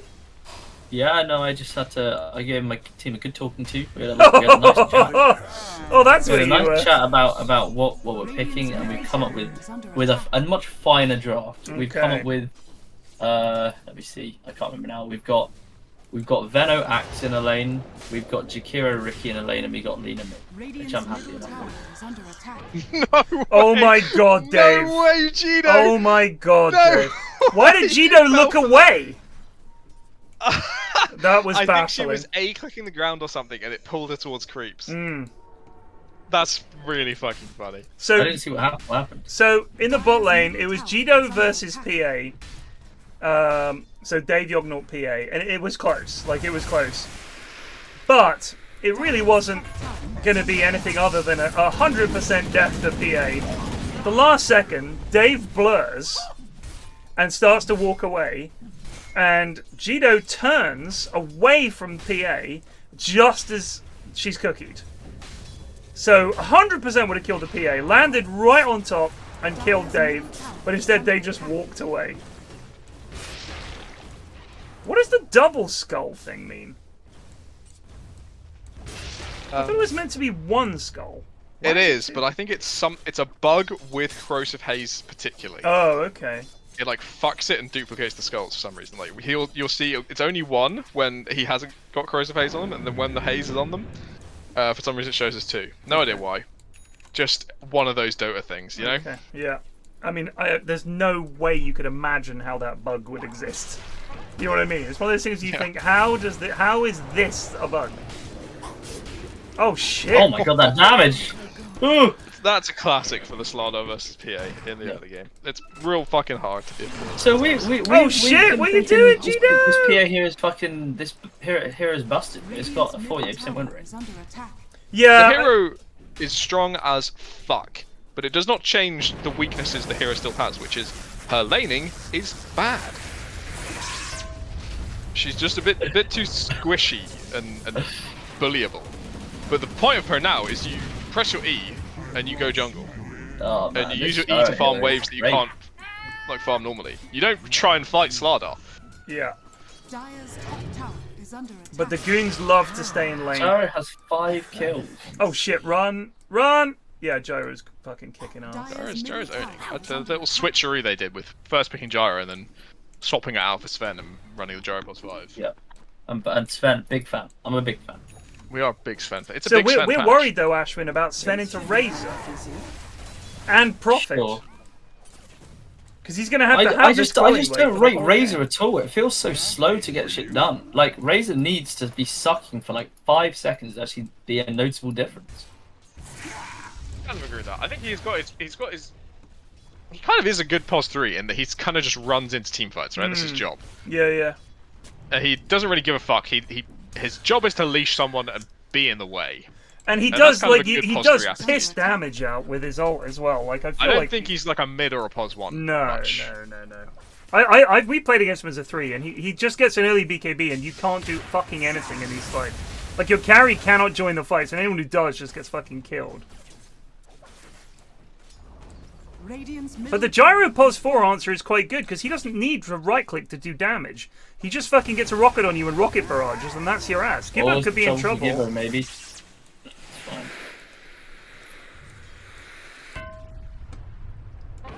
Oh shit! Dave's gone in. Dave, click him! Was Dave clicking creeps there? Why was that so low damage? Jesus, don't try and fight the Viper, lads. Oh Jesus.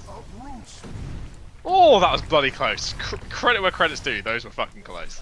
Why is Ben allowed to play mid still? I haven't seen him lose mid in a while. He lost a streak of like a ton of games in a row. That's true. He did lose. I'm worried he was doing it deliberately. Do you think he was sandbagging? I spanked myself coming top. I think he's just playing Viper against a melee hero. That's life. Oh, why didn't he double jump? What's he doing? What is he doing? What is he doing? It's alright. Larry Lama's here to also fuck it up. Okay, they're gonna get. They're surely gonna get me. There it is. Larry Lama dies. They made it so much more difficult. Larry Lama's fine. Wow. He's got a rocket on him. Nice click. Didn't panic. Whew.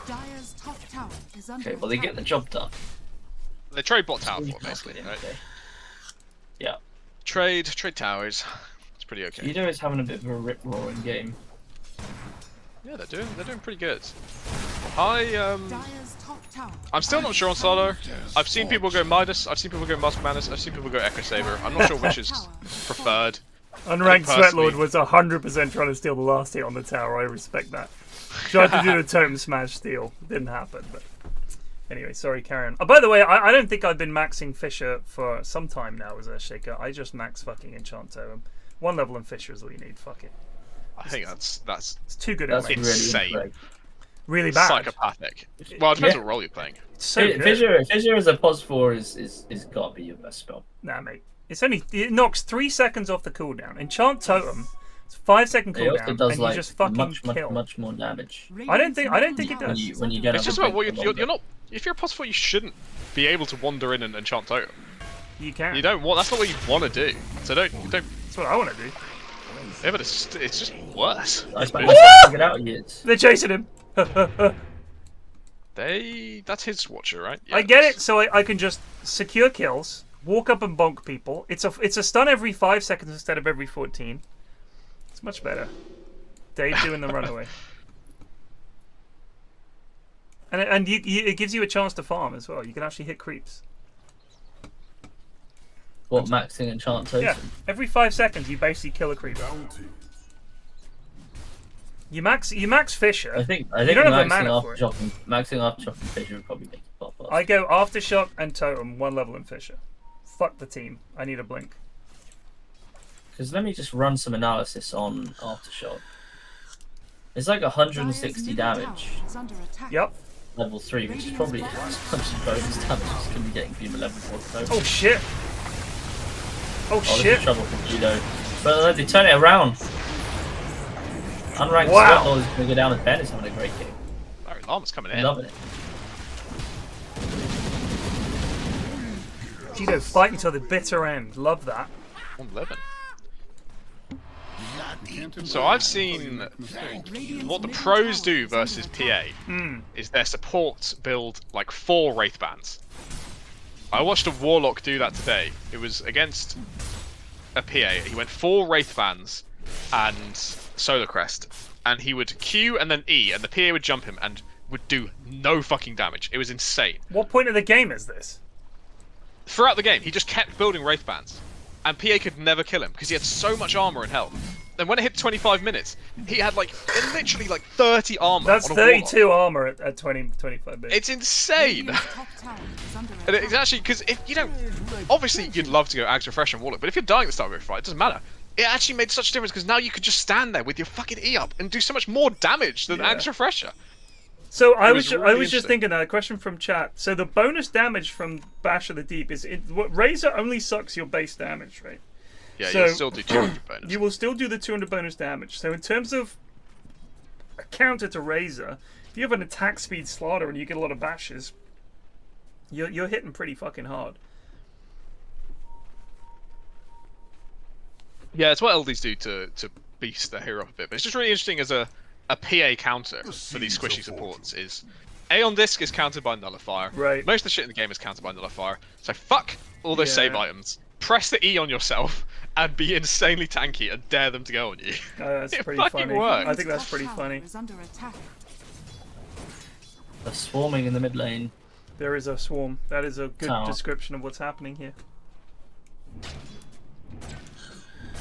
Dire's bottom tower is under attack. Well, this Void is in the bin. But, Who's Void? Oh, I spanked myself. Radiant's top tower has been denied. He was up against Razor, had a terrible time. He's up against Viper. Oh, why are you still going in? Oh, what is he doing? I don't understand why he stayed. He saw 2 of them and just stuck. That was nice. That was a nice little This leap has worked away. out surprisingly well, actually. I don't think it's worked out that well. I mean, he's got out. It's worked but... out for I spanked myself. I'm not claiming anything for the rest of the team. Well, he's gone back fucking in. I'm not sure he's gonna get out now. Why did he go back He in? cursed it. Why It's did the he do caster's curse by plague. It's patented. Why did he do that? You can't really put anything into, like, I'm just saying, don't waste any energy on wondering why. It happens. I had a horrific caster's curse a few weeks ago. You remember that massive comeback where like they were hitting the throne and then they all died and then they went and lost. Like I said like 20 minutes of that game, there's no way Radiant lose this game, and 60 minutes later they did. And I somehow escaped without anyone commenting on the caster's curse. I got very lucky. Did Felibix pause there to be a dick, or? I doubt it. That was the gyro. Normally they have to, they'll type something, you know, they'll be a bit of a Johnny boy about things. Yeah, but normally they would say, sorry, I paused by mistake. But he didn't. He just paused and then unpaused. He just went on with his life. It wasn't really the kind of pause that makes you think it was a BM pause, though. No, nothing had actually happened. I'm pretty sure he just, like, Radiant misclicked it. structures are fortified. Larry and Jido are doing a little dance here. Cheeto is quite low. Fight under the vision. Fight under the vision. Don't leave. They're going to come out. Fight. The goons will always fight you under this exact spot. You can fucking kill them there.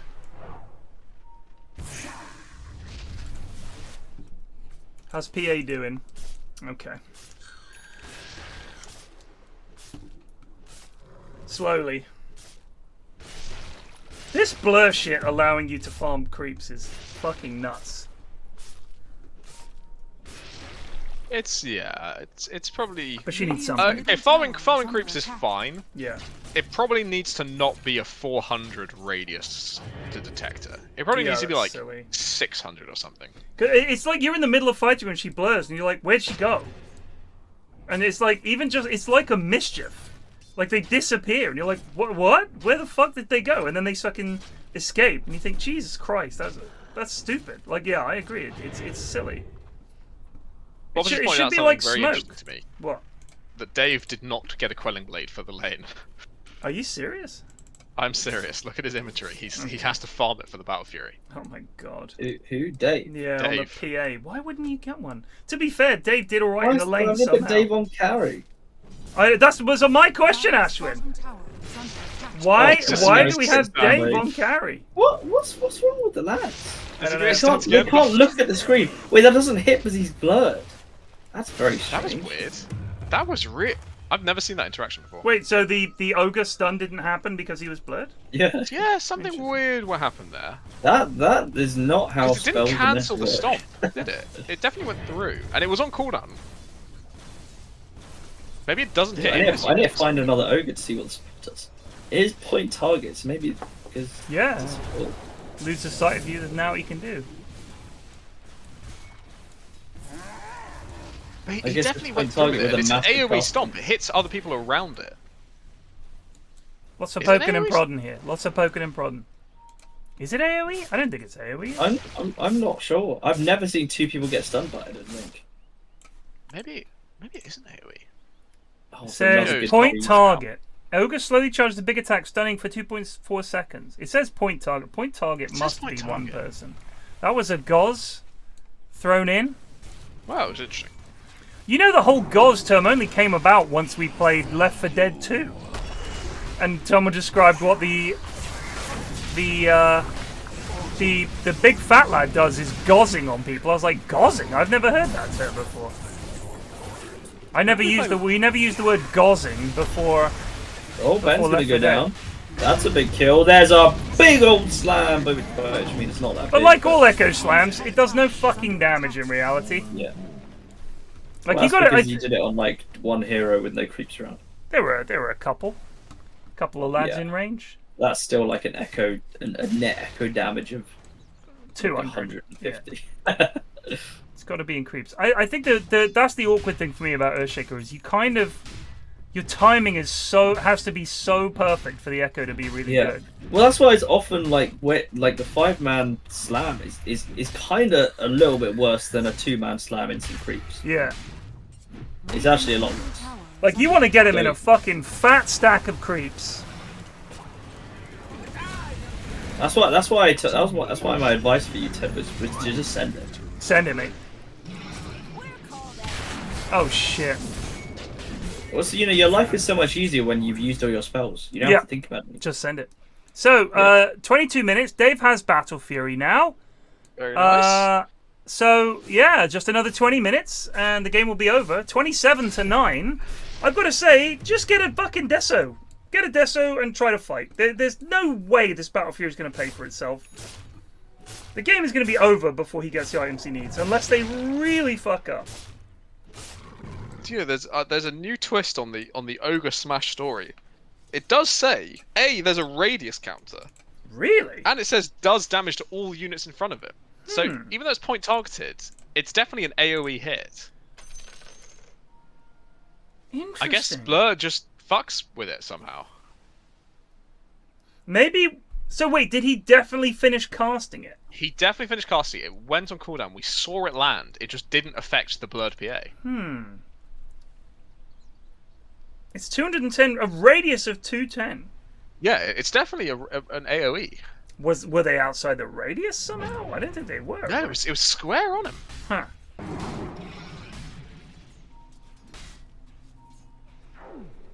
Gobbed, I've heard. That's for like spitting on someone. But I remember we were playing Left 4 Dead. That was when we those were some fun fucking games. We were playing some Left 4 Dead and someone was like, I gozzed on him, and I was like, gozzed on him? They're like, yeah, it means being sick on someone. I'd never heard it before, but it really made me laugh. So now anyone that spits anything is gozzing.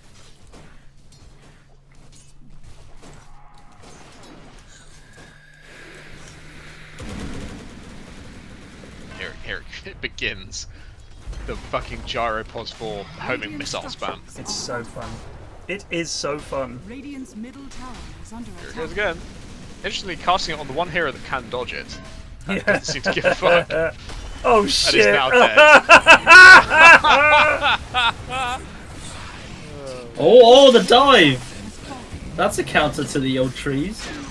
Alright, Dave getting a kill. Now getting spat on. Dave dead, just running slowly Picture forward. is good. Battle dick. Oh, if only he had the blink, he's so close to it. He's so Would have got close. a couple of kills there.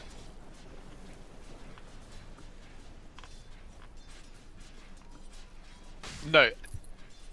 NPR, he started hitting it. The ogre started casting the Q. I'm calling it Q, well fuck it is. And then PA blurred. It landed on PA but did nothing to the PA. It's really not clip worthy. We were just intrigued by the interaction. That's all it is. This is game 2.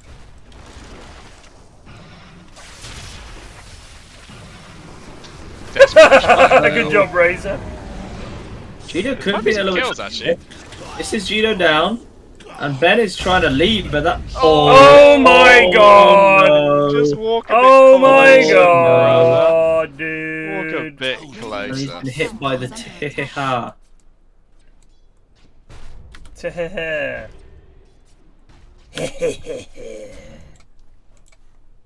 Razor noises. Gibbo's going MKB next.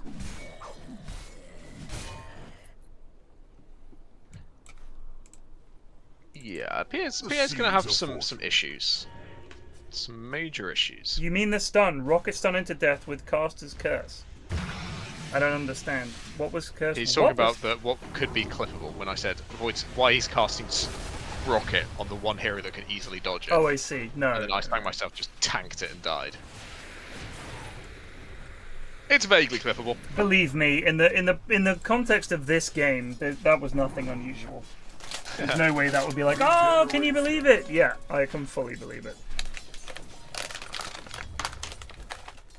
Yes, this game's Earthshaker play has not been up to par compared to, was it Vidicus last game? Vidicus.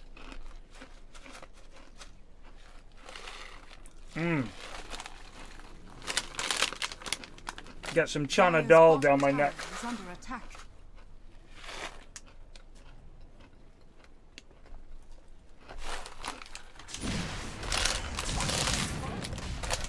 Shout out to Cofresh. What? Cofresh?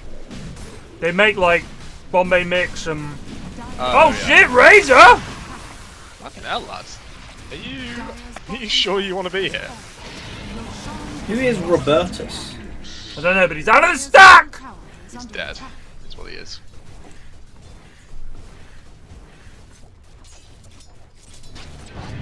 The Left 4 Dead 2 screens were from the Left 4 Dead 2 screens were from the green screen era? Wow. Dire's middle tower has fallen. Radiant's top tower is under attack. Green screen era was an era. Radiant's top tower has fallen. Hospital bed era was definitely also an era. Hospital bed era, green screen era. Why did you stop with the green screen? Which is a pain in the neck. So, first of all, the green screen broke. Radiant structures Are you gonna do anything on this Earthshaker? That was a jump there! This is kind of a bit shit from Dire. Yeah. But they're gonna redeem themselves now. And Dave's got in the back. He's doing so much damage. Look at him go! Please get better. Yeah! He still has a 21, he just has not pressed the entire game. Oh, I always forget about the wand. Mr. Simpson, no.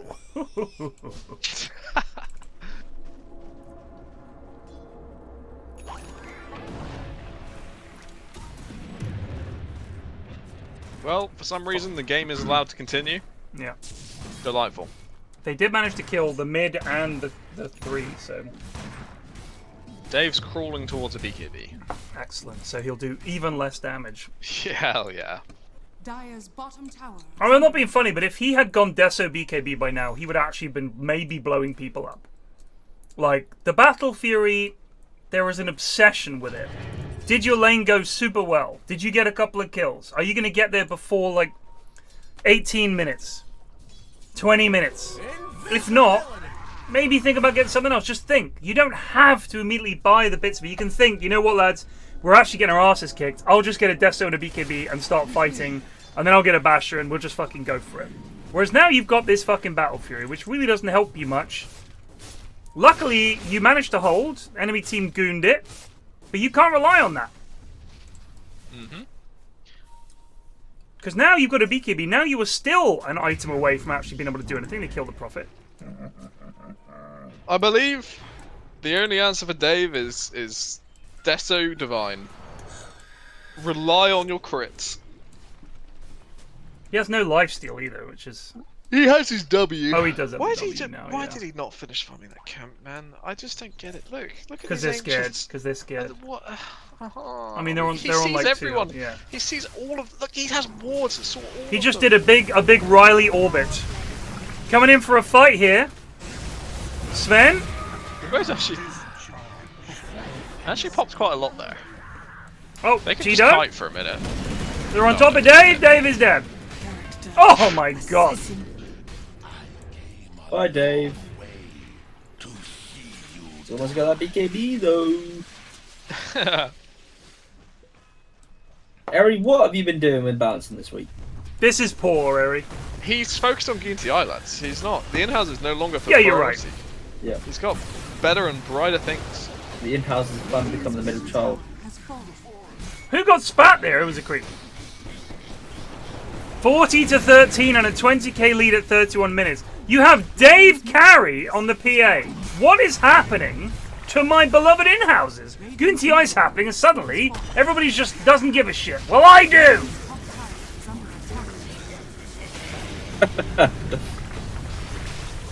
That sounded like it could be a quote from like a TV show. Call it! Type it! Type it! They've all got buybacks. They can go again. No, give up. Yeah, they're buying back. Radiant's middle tower is under attack. Goat-tastic mid and Dave Carey I could not they plan called for. it. It's true, thank God. I'll get my pajamas on.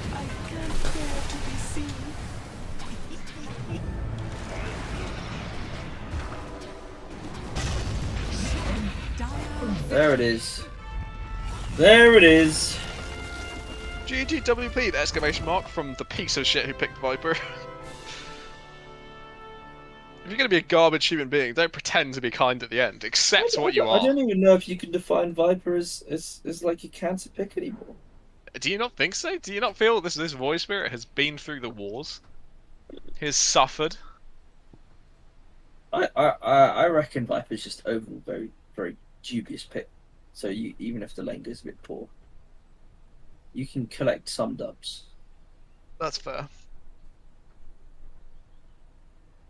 The problem with Void Spirit is it's just not really that good anymore. Doesn't deal that massive damage it used to, and therefore you're just kind of like a worse puck because you escape worse and you do less damage and do worse stuns.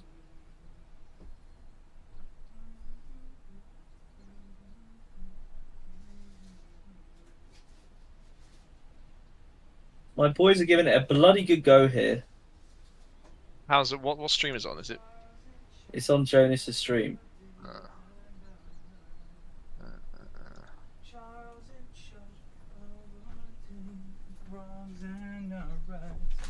Ow! Which one of your boys? Are they the Ricky pickers? Yeah.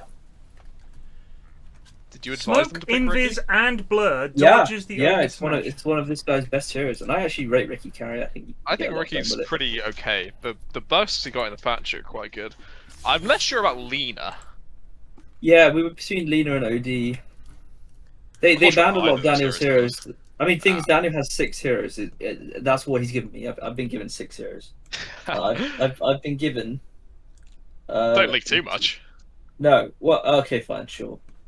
My mid can only play 6 heroes. Here are the 6 heroes. Yeah, I mean, two of the heroes that I've been given were banned. Yeah. One of them was a melee hero, which I didn't really want against Pudge mid. Yeah. And then I was between what we picked and OD, and I should have picked. I guess OD I'm actually now that I've realised I can do drafts, I've got to be around for the fucking draft for the games. Good God.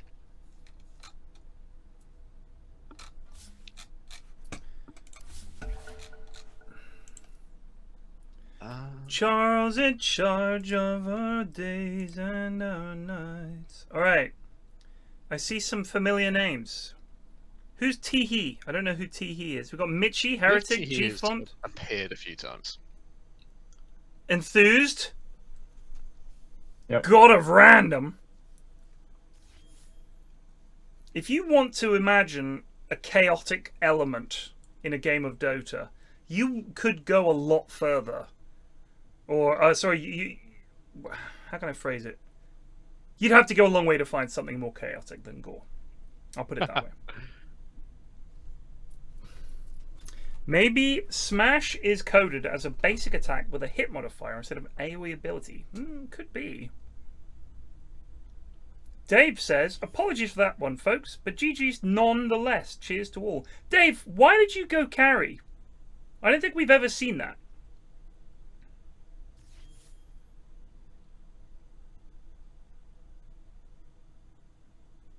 And when was the last time you played carry? And when was the last time you played PA? And why did you continue focusing on Battle Fury when your team was losing?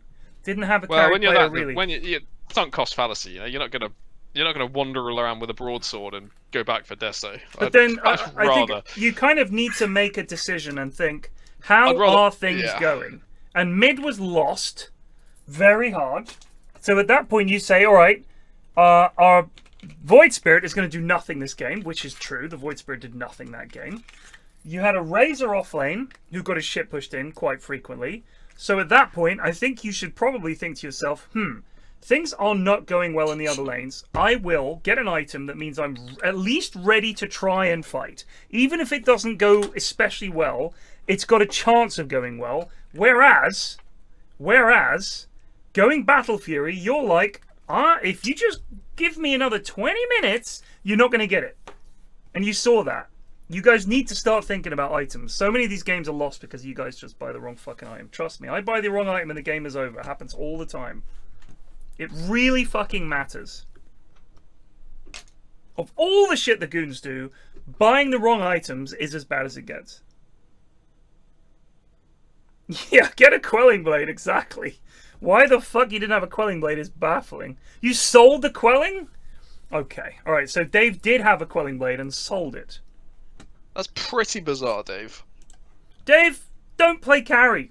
Unless you're going to do a Wogan and actually focus on playing carry and getting better at it. Try that. Okay, we got 8 players that haven't played in the first few games. Cool Llama, Teehee, Evil Teddy, Geefont, Gore, Mitchie, Heretic, and NPR. This could be a game. What's Mitchie's fucking picture from? I don't know. Recognize it much. Looks like something from Viz. Wait, why was James booted? Get James in, yes. Bonnie Joy? James. Bonnie Joy? Joy. Hello. Now you're talking. Get him in. Always an entertaining lad. Funnier than Greg.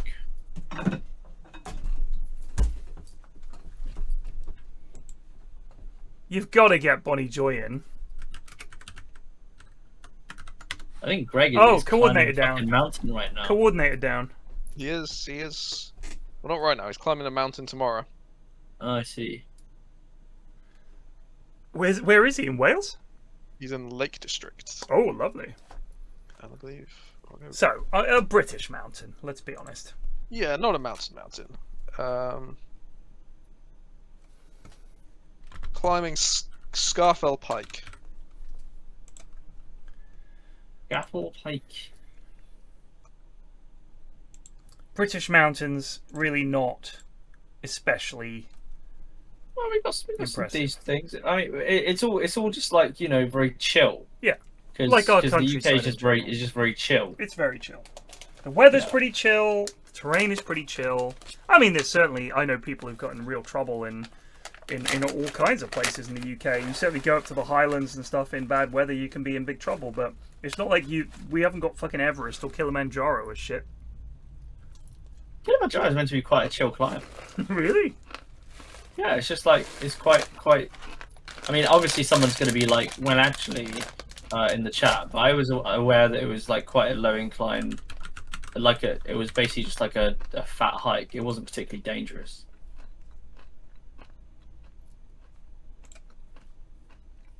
Okay, so the oldest person to climb it is 89, so yeah, fair. I'm back. Thank you, Xerxes. What did he say? Actually, it's rather dangerous. Well, actually, it's rather dangerous. Here you go. Though the climb is not technically as challenging as the Himalayas or Andes, high elevation, low temperature, and occasional high winds can make Kilimanjaro a difficult trek.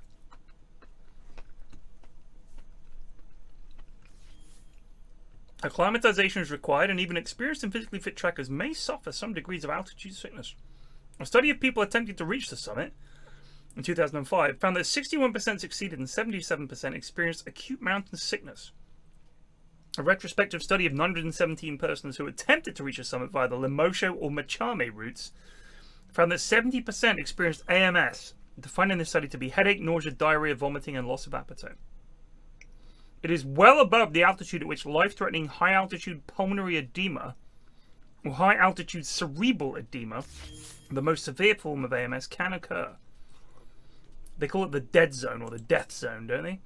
If you look at the map of deaths on Mount Everest, it's chilling to me that people still go up it. Just don't.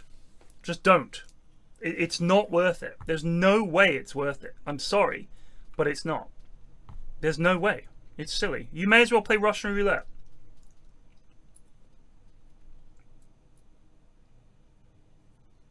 You have one life, folks.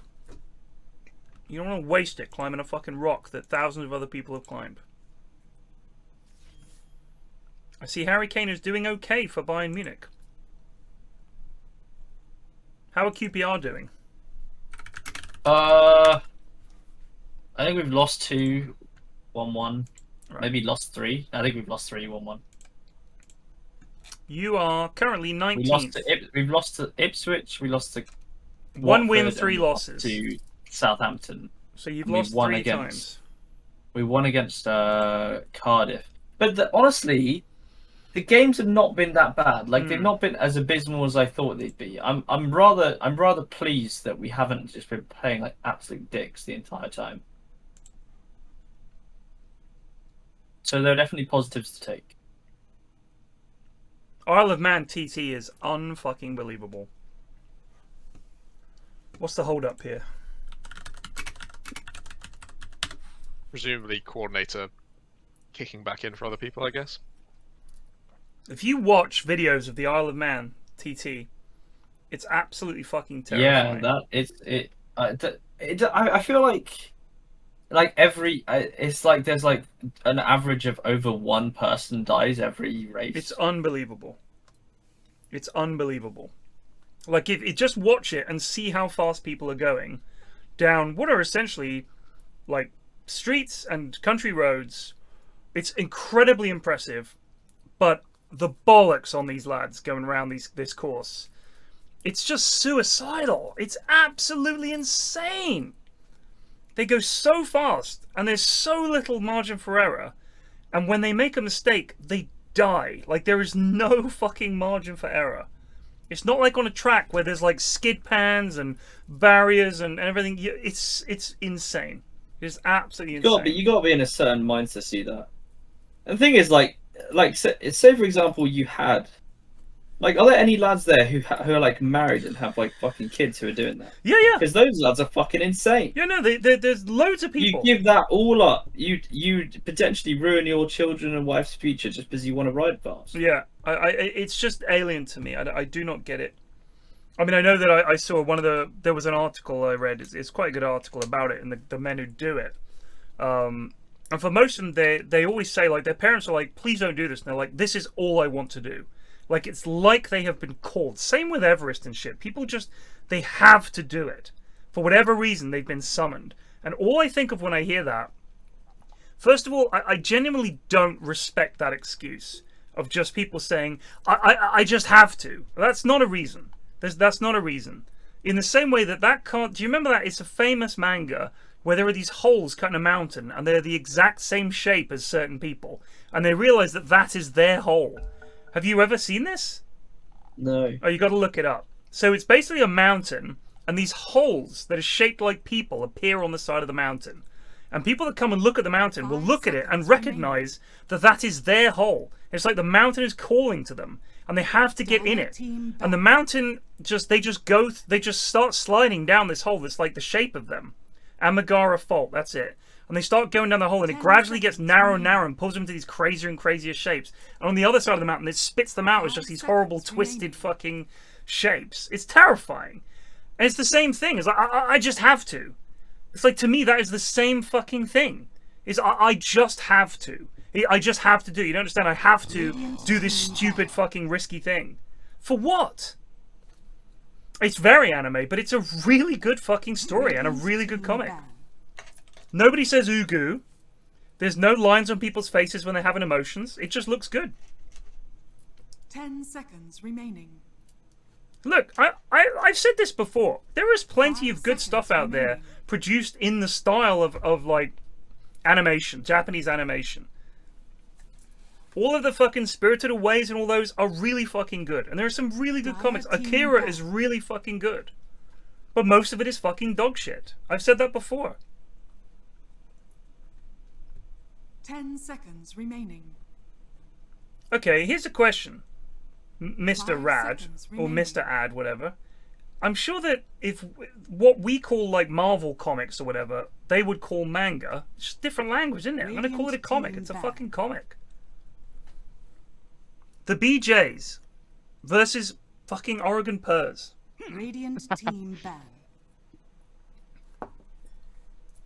Well, there's no PA at least. That's been removed.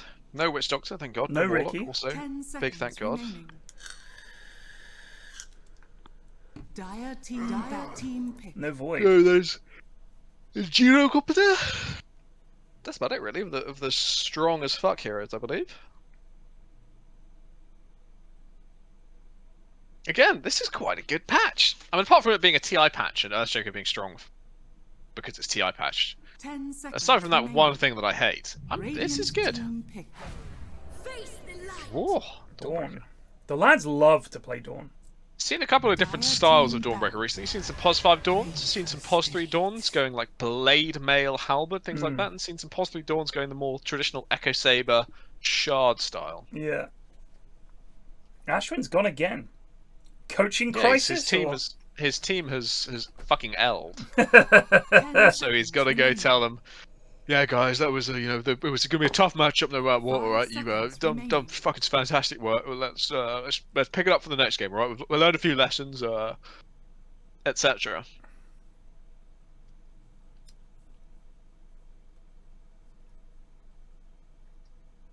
Ari, I think you're super wrong. I've seen so many TV shows and films lately that are absolutely amazing.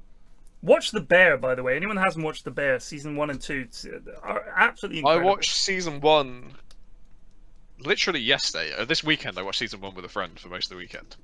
So, what did you think about the ending? Because I felt the ending was a bit of a cop-out. I thought, that's really interesting, I thought the ending was shit. Yeah. Complete fucking shit. I was so angry about it. I was also angry. But don't worry, Season 2 is better than Season 1. We've watched the other big complaint is it's not a comedy. It really isn't. And we watched the first episode of Season 2, and there was a bit more fun to it rather than just the depressing stress of a restaurant. Yeah. But I got to that ending, and I thought, I'm really into a lot of these characters. I'm really excited to see how they progress the restaurant, and that it's literally Deus Ex, right? They just get given the answer. Yeah, it really annoyed me. Hard work. It really annoyed me. It was like they were like told, no, you got to wrap it up in one episode. Yeah. They're like, fuck. Or they're told you got to like. They aren't going to let them do it themselves, and that made me sad. I wanted to see the progression. It really did frustrate me because I was like, what? Like, what the fuck? Are you kidding me? The season 1 ending really put me off. I really enjoyed the show, but it was hard going. Season 2, I'm telling you, it is so fucking good. Like, it's literally night and day. For like, Season 1 I enjoyed, and I thought it was a good show. Season 2, I fucking loved it. I thought, okay, now you're talking. This is much better. And there are some fucking amazing episodes. It's really good. Season 2 ending was okay. They can't end the seasons. That's their weakness, apparently. But Season 2 ending was better. It's a little frustrating. From Season 1, my friend and I thought Richie was the character we cared about the most. We were most like... Which guy's Richie? Excited to see Richie on screen. Which one's Richie? Find out. Cousin. Cousin. So he has... everybody seems to get an episode in this season. And... the big guy that does desserts, I can't remember his name. He has a fucking excellent episode where he goes to Copenhagen and learns to make dessert, and it's brilliant. It's got all kinds of little touches. That's really good. The cousin episode is fantastic. Really good cameo by Olivia Colman. I was like, oh shit, it's the fucking queen! Like, Olivia Colman, I get unreasonably excited when I see Olivia Colman because she's just like so fucking great. So she's really good in that. There's a whole bunch of episodes in it where you, like, there's the famous episode, if you like, is like the Christmas family dinner, the dinner of the 7 fishes, which is a traditional Italian thing. That is one of the best episodes of TV that I've seen in a while. It was immaculate. Absolutely amazing. Jamie Lee Curtis, phenomenal. Bob Odenkirk, phenomenal. Everyone in it is just brilliant. Like, John Mulaney's in it, and they're all superb. That is just a wonderful episode. And long. Some of the episodes are longer. So that one's like an hour and a bit long. It's so fucking good. But yeah, honestly, try season 2. I've only watched episode 1 of season 2, and I found the alarm just going off the entire time really fucking funny. I don't know why that joke really made me so happy. Every fucking beep, I got happier and happier. I was like, finally, I feel like I want to watch this show rather than cower in my chair and pray they all survive. I completely agree. But honestly, season 2 is way funnier. It is so good. Season 2, stick with it. 10 seconds. Yeah, we absolutely will. Just fun at the time. Yeah. Oh, Lifesteal! Holy fuck! Do not pick Lifesteal against Slaughter, you fucking... Yes, that is appalling. Lunatics. That is absolutely appalling. Fascinating. I tell you another show I've been watching, catching up. I hadn't watched it in a little while. Dogs Behaving Badly. Have you ever watched that show? No. Oh my god. It's a Channel 5 show, so you get what you pay for. It sounds like fucking pretty Channel bad. 5. But the guy, it's got this guy who's like a dog trainer, like this big northern lad. And he just comes in, whatever the problem the dog is having, he solves. It's like Caesar Milan, right? Right, but he's just, Graham, that's his name. He comes in, he's like, today Graham is meeting with Petal, a golden retriever who won't stop eating from other people's plates. And you'll see the owner is sort of, oh, no, Petal, get down from there, love, come on. And I watched one today, this big, fat golden retriever, and this lovely, lovely old lady who got the dog to keep her company when she was on walks. And this dog is bullying... her name is Lucy, which is a good name for a dog. This dog is bullying the shit out of this woman. If the dog wants to stop, it just stops. And this dog is way bigger than this old lady. She's trying to drag it. She has to feed it treats all the way home. Gives it a treat, the dog will walk 5 paces and sit down and wait for another treat. And she'll make a sandwich, she'll put it down, lean over to get the TV remote, sandwich is gone. The dog's like, rah, just gone. She has a plate of biscuits for her and Graham when they're talking about the problems. The dog jumps on the table, eats all the biscuits and runs off. And Graham's like, we can fix this. So he solves the problems. And the training methods, they're all pretty similar, I'd say. There's 3 things people never do. First of all, the voice they use to tell their dog off is terrible. they'll be like, "Oh no, Matt, don't do that," and the dog's just like do whatever it wants. They never tell it good boy when they do the right thing, and they have no idea how to walk their dog and keep it under control. Like, these are all things. The battle between owner and dog is every day, because your dog is looking to you, and you can see this however you want. Your dog is looking to you to be the leader. That is it.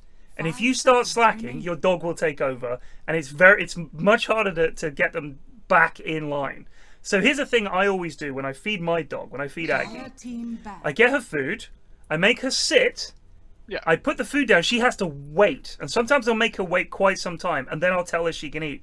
Just to reinforce in her mind, you're not in charge. You asked me to get you food, I got you food, but I'm still in charge. And that may seem petty, but honestly, having owned dogs for most of my life, if you don't stay on top of them, they will take the piss.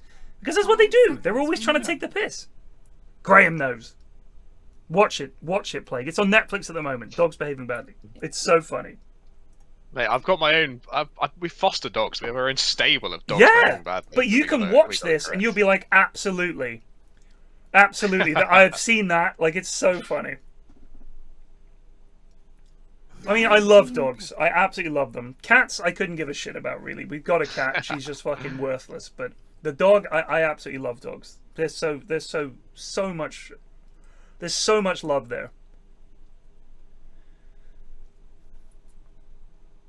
They light up your day. They really do.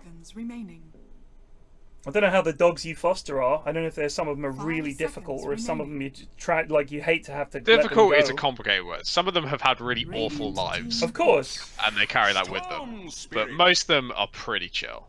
Because it's normally not a question of, like, I'm saved from abuse. It's normally, oh, I've got a baby now, I can't cope with both. And so they're normally quite pleasant dogs, it's just it was a bit too much. And they very quickly get fostered onwards. You may now select your heroes. I'm not sure I'd like, oh my god, it's God of Random Storm Spirit. Oh, I'm looking forward to this. Look at his tiny storm set. What is going on? Oh, he's a little... I think it's because he's standing at the back. He's standing at the back, so it's made him shorter. But he's tiny. He'll look normal size once through game. They've done him dirty by sticking him back there. That's like a bad Tinder profile pic right there. Tiny hat, tiny man. Slardar's fucking huge. So Storm Spirit is you, and Slaughter is the guy she tells you not to worry about. Fucking Venno is the guy she tells you not to worry about on this screen. He is. He's looking pretty sexy on the Venno, I'll give it that. Bob says me next to Hoz. Hoz is fucking gigantic now. Rearms phylactery? Interesting. That's annoying. Okay. Anything that it makes you slows down your blink Shivas is a waste of time. No, stop thinking, oh, I'm gonna do an extra 100 damage per Q. No, stop. 150. Stop. I'm gonna do extra 150 damage with every Q. And a slow. You will get phylactery and blink, and you will stop there. Because if you don't have Shivas, you can't push waves. If you can't push waves, you can't do fucking anything on Tinker. Don't go to fucking phylactery. Don't do it. Be a grown-up. Farm waves. Let's have a look and see how tiny this Storm Spirit is now. He's still looking pretty witty to me. He's looking pretty small. Don't know what he's smiling about. You look, small kings, okay, he's having a great time. Yeah, you're right. He's done your thing, which I really fucking annoys me, is the straight null tally tangos into the slowest bottle of all time. On some heroes, I just get the bottle, but sometimes you want to get the null. The problem is, for a lot of these heroes, I feel like this with Puck and with Storm as well, is your right click is so fucking shit compared to so many other mids that you just feel terrible. Like, Death Prophet's hitting for 60 already, and I feel like Crypt Swarm, I don't know why, it just seems to do a way better job of nuking creeps. He's back, what happened? My team lost, but it was an admirable performance, and I'm very happy with what they did. They tried their bloody best. How do you know? I'm watching that game. No, how does Plague know? Oh, he's watching the game probably too. Oh, is he? Yeah, I got to open on the second monitor. Oh. I don't think these in-houses have particularly were this week. They've not really held our attention much. 100% of my They've been poor. concentration. Eri to blame. It's not like he's got anything else on his plate. It is all Eri's fault. I mean, but like he said, I'm excited about this one though. The battle begins. Like he said, he can't decide. He can't decide the balance when they go fucking Dave Yognot PA carry. Like exactly, yeah. And they put the lad mid who's got like less than 400 games or whatever. Like, well, Eri, you should have put that into the calculations. I'm sorry. Yeah, agreed. Where's the Monte Carlo? Think about how many years Eri's been running this. He's got no better at telling people exactly what to do in game. Yeah, he's still got this dodgy little Google spreadsheet, which is barely held together.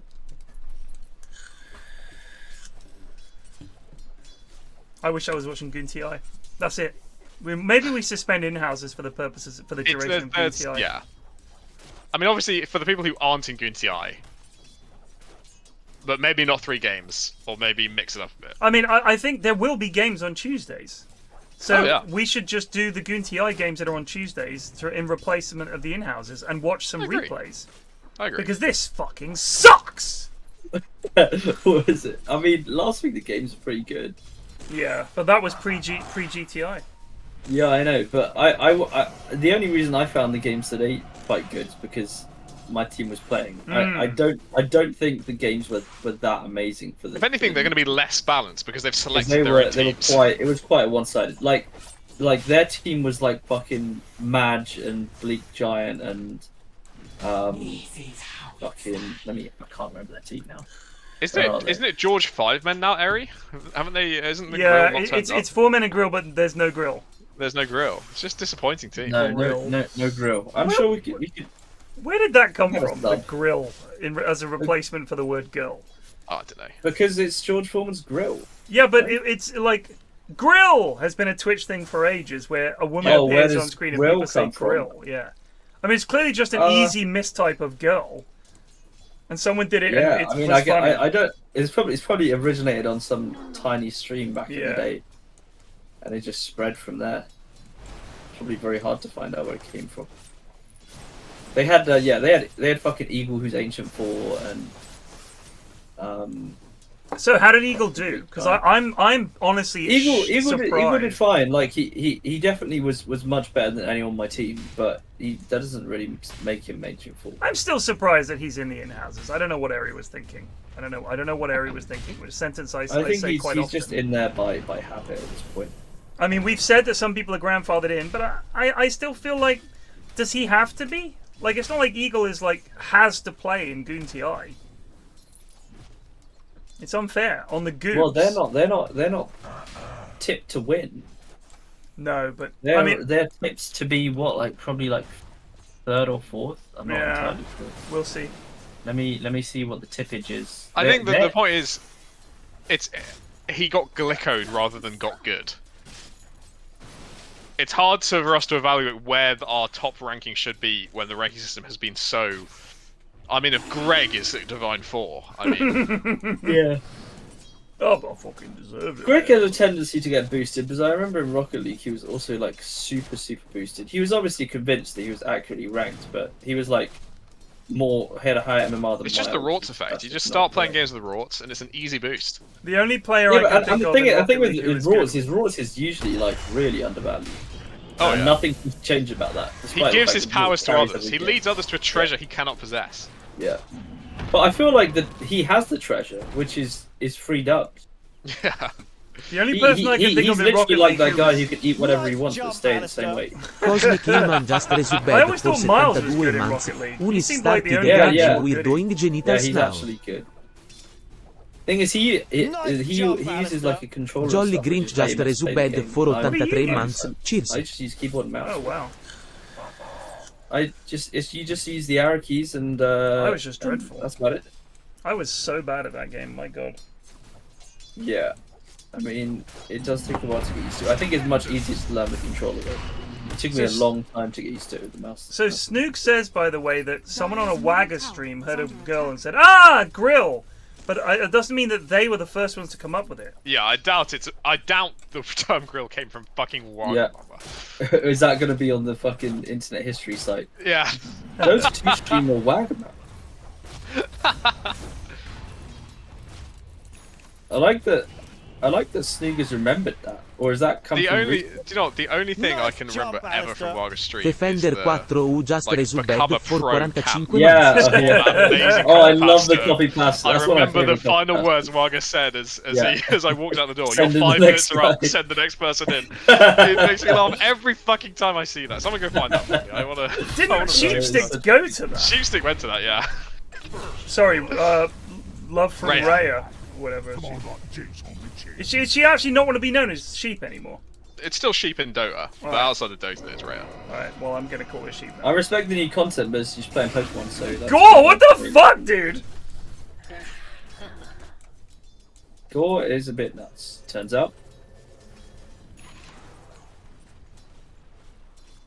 Who is Raya? Plague, you're an anime abuser. Raya is someone Sheep came up with and designed over like a year's Oh, worth I of see. work now. I thought, but what? I thought it would just be Raya then. Is it just Long Live Raya, but someone Long has live tried Raya to kill because her? Raya was already taken. Oh, I see. I mean, I support Alex in anything that she does, whether it be VTubing or anything. I think she's fantastic. She's one of my favourite Dota people. We did have a bit of a bust-up in Berlin, though. Really? Yeah, she was watching anime and I sat there having a fucking go at it because it was dog shit. I could tell she wasn't happy. It was like her favourite anime ever. Oh yes, Ari found it. I You did don't apologise. understand. The Plague 34 literally changed my life. The $2,000 I spent attending his Goon TI bootcamp was an investment in envisioning myself as a better player. I'll never forget his parting words to me. Your 5 minutes are up. Please send the next guy in. I fucking love that so much. That's so good. Yeah. That's one of the all-time classics. Dire's middle tower. I can't remember what anime she was watching. But... Bastards were fucking good, and then there was just the era of the Dark Willow, which just cringe. Didn't you?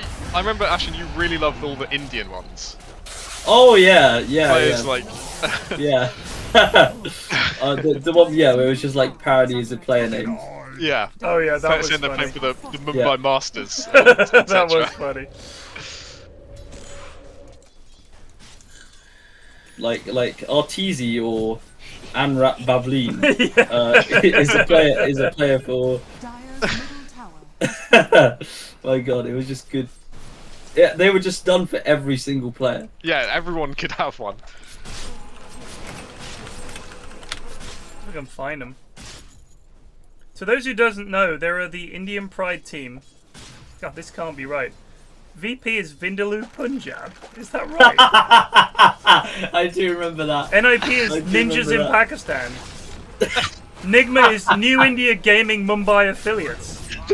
Navi is Nandi and Valu Invincibles. OG is Organic Gurjut. And Alliance is All Indian All Stars New Cause Every Day. And EG is Elementals Gandhi. Elementals Gandhi, that's it. That's it. That's the one. Oh, dear. The thing is, the references in there, like, what is Gurji? I've never heard of that. Some Indian lads must have come up with this. Do you know what I mean? Like, the references are too niche. Yeah. Evil Teddy may be in trouble. NPR coming in. Bink, bank, bonk. Yes! Oh, so close. It's good to see a Death Prophet die. I feel that's one of those heroes that I'm always happy to see finally falling. Well, if you watch Clab's Death Prophet, you'll be a happy man. Good clicking. Good rooting. Oh, chopped. David, by the way, killed Nagasar. I don't know if that went through, but David's dominating. David is doing great. Oh shit! He's got his E on David. He's got E and his E. He ate the wrong thing. He ate Gore! the illusion. Turn the hook. It's alright. He just gets sucked down. Gore is a wild card. We see you.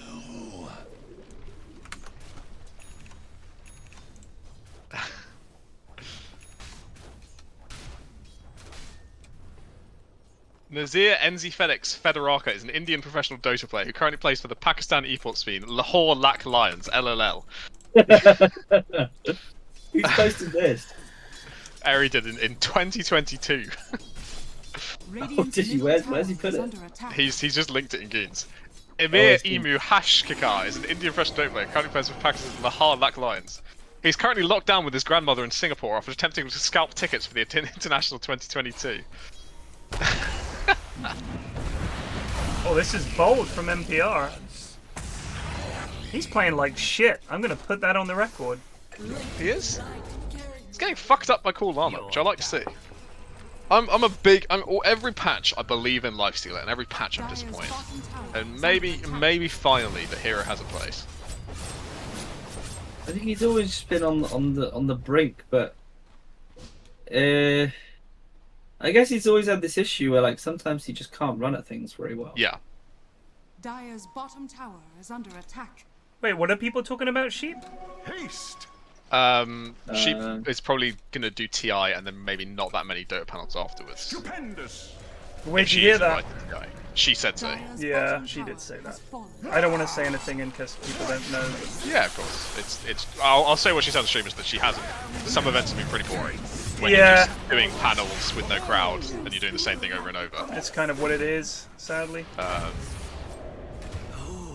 aside from that, I won't speculate. I think a lot of the time, I suppose it's hard for people to imagine because it seems like for Dota Pogge Twitch just resubbed for 12 months, said to see che faccia gone. Hold on. Thank you. That's a year. Thank you very much. Sad to, the face cam is gone because it's boiling hot and we're casting, so we don't have the face cam. We never have face cam on the Inhouses. That's how it goes. James, come around the back here. Finger is not available. He's level 5. He has it now. So. Radiant's top tower is under attack. Wow! What now, though, David? Oh, there's an eat. There's a gauze. This isn't good.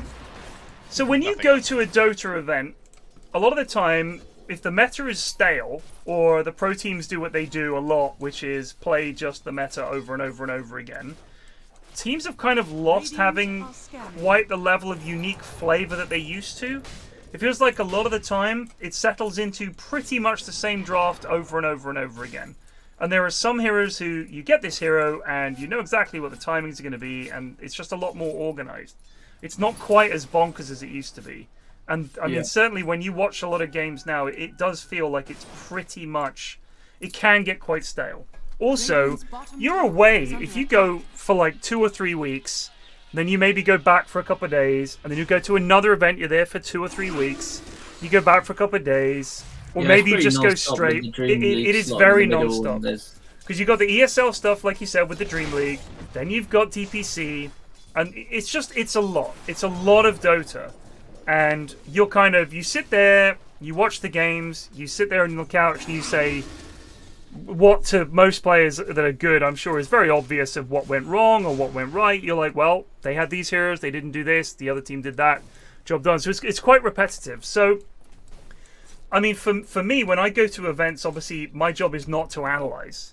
I just have to sit there and be a fucking idiot. And that's pretty much the most relaxing job. Because I can excel at, if I do say so myself. Thank you. It's basically, I found a niche of being a fucking idiot. And I do it well.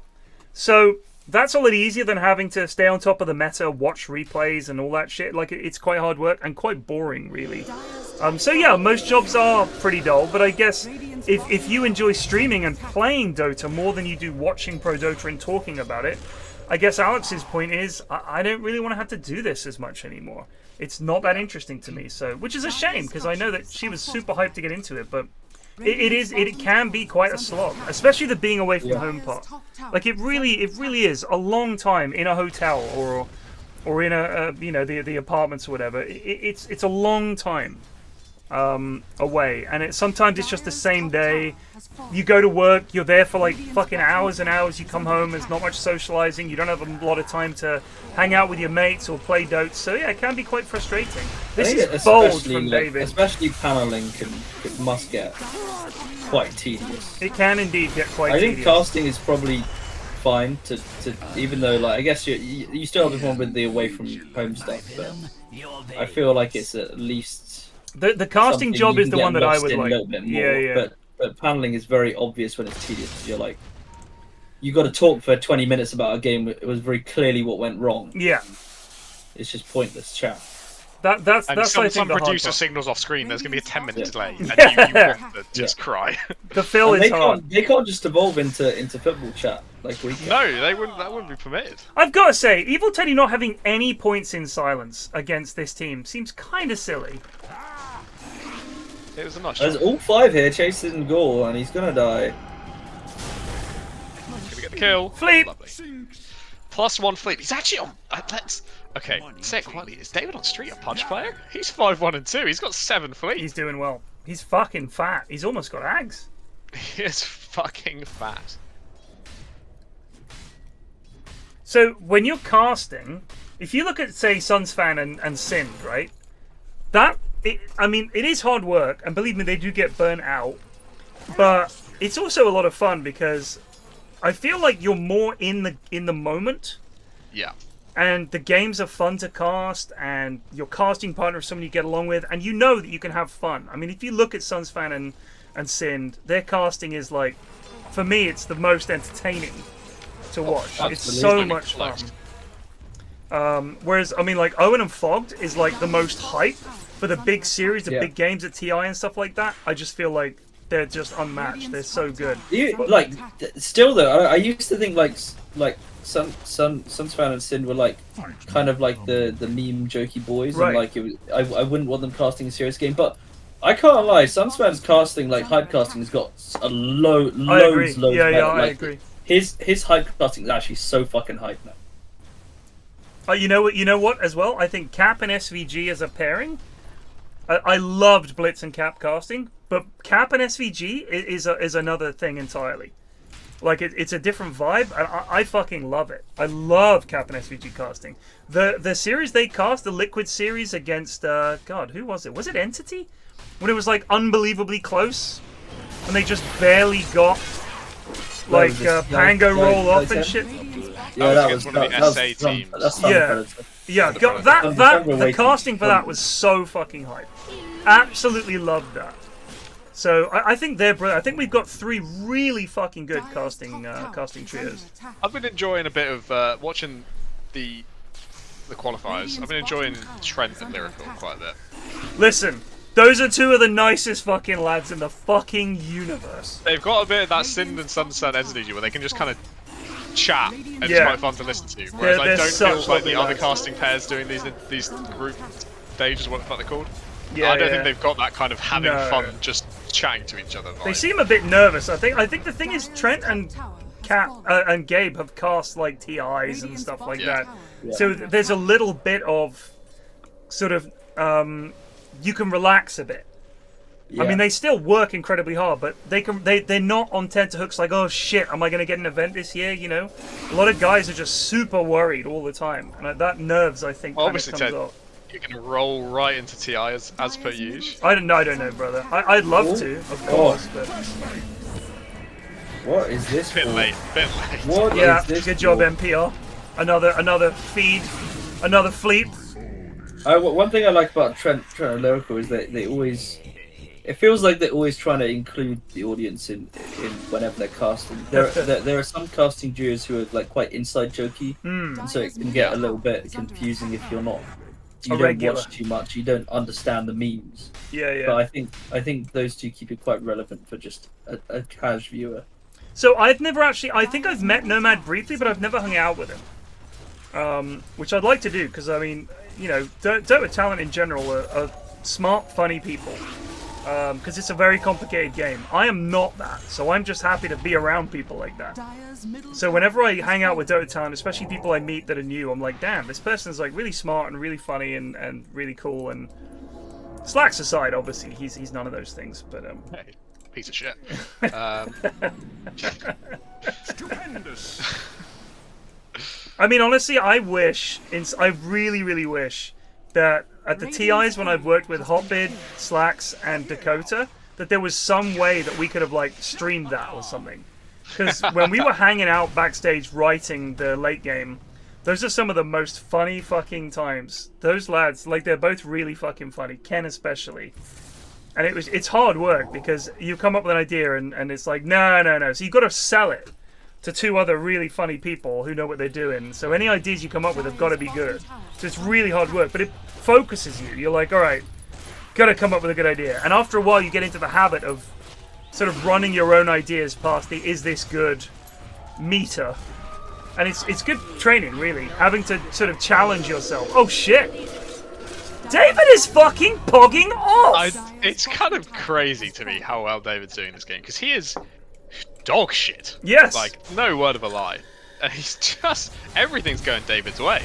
You say he's dog shit, but he's 100% winning most improved at the next Wars. There's no doubt in my mind that anyone else can win that. But even the questions that David asks... He's gone asks... from having 50 games to kind of actually being better than most people. Yeah. But he played a lot of League. But he's also Scandinavian, so he's got that going for him. But he learns every game. You can tell that he's trying to learn and trying to get better. And it seems like he's actually absorbing the things that people are telling him. So I don't know how good he was at League, but he's going to be a good Dota player. I'm telling you right now. So I just wanted to interject with, I knew that Veno's Serpent Wards have hats on them, but I didn't realize that the little snakes on Veno's skin also have hats. Look at that! Look at, they've also got hats. It's any head has a hat. I know. I want all the creeps to have hats. I want that too. Just let's all have hats. These are going to leave us in like 2 days' time. You've got until, I think it's September 6th, the 10th anniversary ends. I'm going to miss the hats. David! Help David! We're team! David with the turnaround! Oh, the heal! Oh, the swarm! Oh shit, David, no! Unlucky. David did not pop his E during any of that. He would have lived. No. But Evil Teddy might clean up here. Yeah, this is clean up There's not much might about it. Why isn't James come back? Run, James. He's away. James is sleeping out. The weirdest thing to me is very sensual. Where's the hat on a hat? Hat on a hat. That is Veno is a hat on a hat. Yeah, he's rocking many hats. Yeah. So when I started off in Dota, there were not as many people working Dota events. Like, to give you an idea, somebody asked who my casting partner was when I used to cast. It was me and Shane casting TI qualifiers. Like, that is how fucking thin on the ground they were for casters. That you had certain people who were no longer on the scene, and with Cinderin. You had people like AC, who was not a Dota player. I don't think he ever played Dota. He had a good voice, but he really didn't know anything about Dota. I won't hear anything against AC because he was the first person I heard cast Dota 2. Right. So he's like when I think of old Dota 2, it's AC I hear, and I agree. Knew fucking nothing about Dota. Nothing. But had a good voice and a likable guy. Shane and me, it was like we took the in-house casts and took them to the next level of fucking dog shit. Like, I would leave overlays on for the first 15 minutes of a game. We just talked absolute bollocks. It was just fucking hilarious. And can you imagine nowadays Dota fans putting up with me and Shane casting like qualifiers for TI? There's no fucking way. It's kind of a bit sad that most of the chat interaction I see now is people talking about gambling. How do you mean? Yeah, it is. It's just people being furious that the team. All those people are really angry about the games and care about the games, and not because they like the teams, it's because they bet money. Yeah. Oh. That's it. It's just kind of sad. It's throughout fucking everything. Like on Twitter, the majority of the comments when a team loses. I think it's just I thought it was just people being mad that their team lost, but it's people being mad that they've lost money. Yeah. Well, I'm sorry to say it, lads, but gambling and crypto is what keeps the Dota economy going. Oh no, absolutely. We wouldn't have tournaments without it. Yeah. I'm sad that I don't read chat thinking these guys are really excited to see Dotes. Right. I'm just thinking these lads are. I'm gonna laugh a lot because they're really fucking into it, but it's because they got a lot on the fucking line. Damn. Yeah. Well. You know, I've never had certainly on the stream, I've been approached by esports betting companies and stuff wanting to sponsor the stream and shit. Like, what is it? What was that one? Is it Rivalry GG or whatever?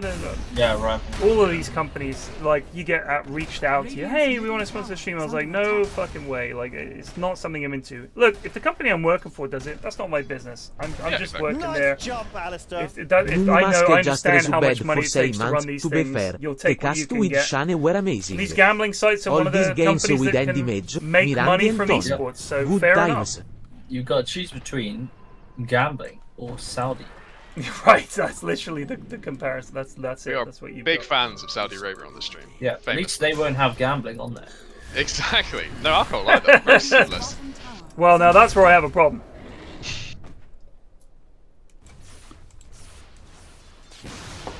Yeah, that's why you didn't go to. That's why I didn't go. Or whatever the fuck it was called.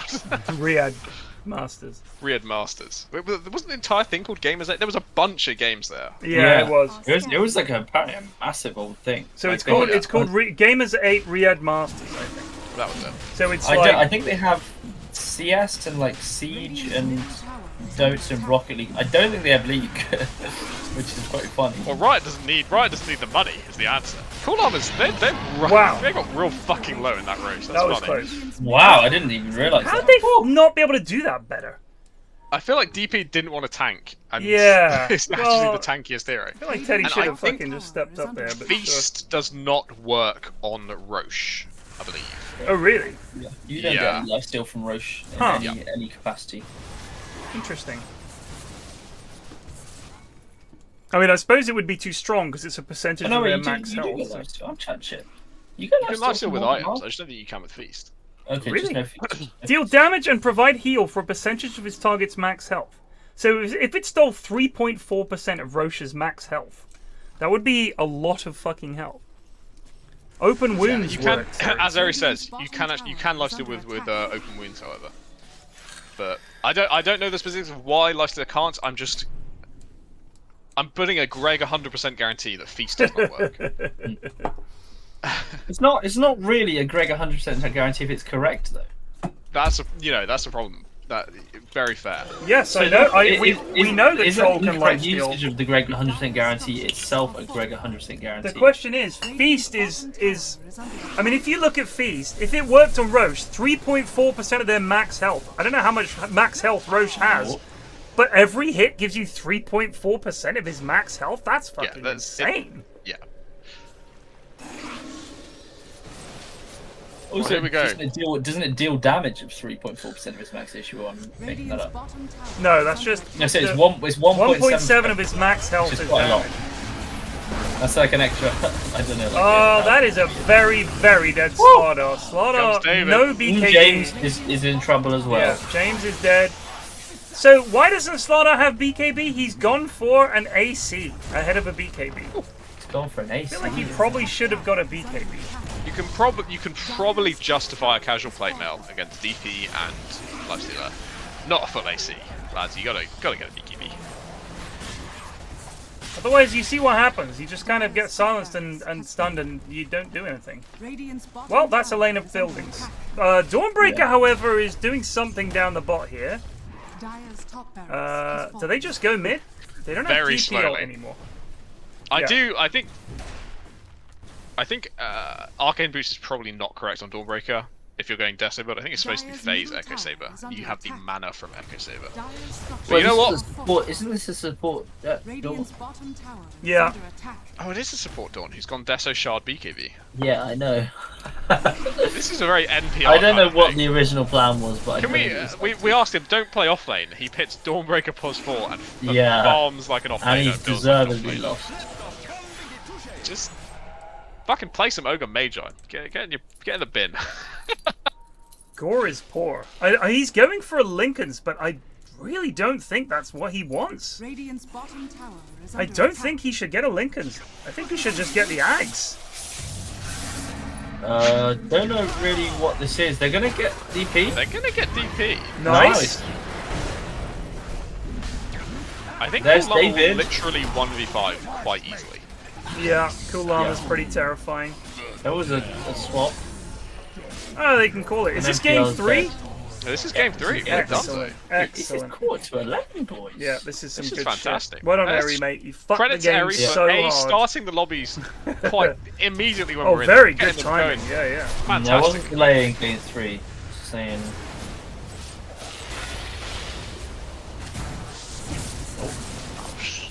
Get you for that.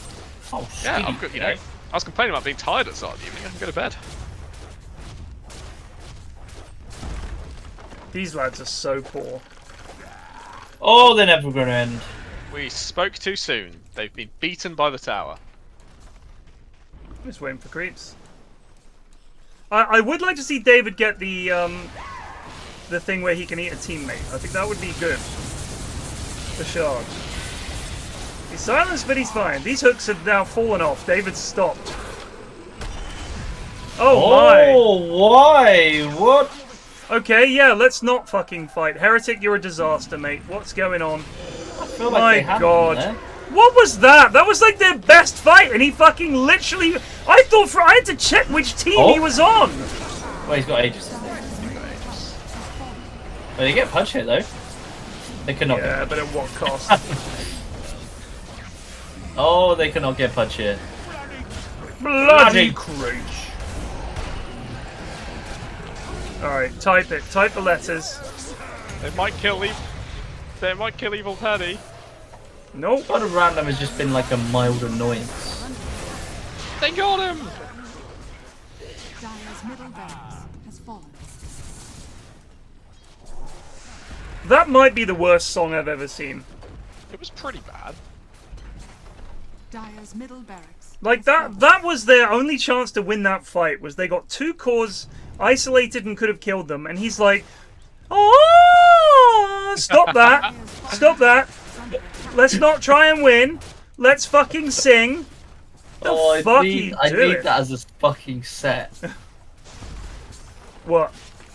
Just that instead of song. Oh, well, oh! Arcana. Can you imagine the fucking Nagasire and Arcana as me going, oh! You should do all the sound effects. You can do like the water stuff. A sploosh! Wet You can do the net. Imagine hearing a sploosh every like Sploosh. I guess a net would be like a sploosh, sploosh. And how would you do your illusion sounds? That's pretty accurate. That'd be awful. Can you imagine a reaction from the Dota community?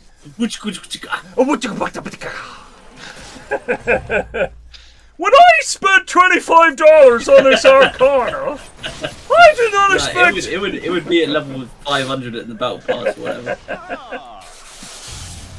Oh, Venture's being gone on. There's the glimmer. They don't have detection. They don't have detection. Now it's actually time to sing. It's time to sing, Heretic. Oh,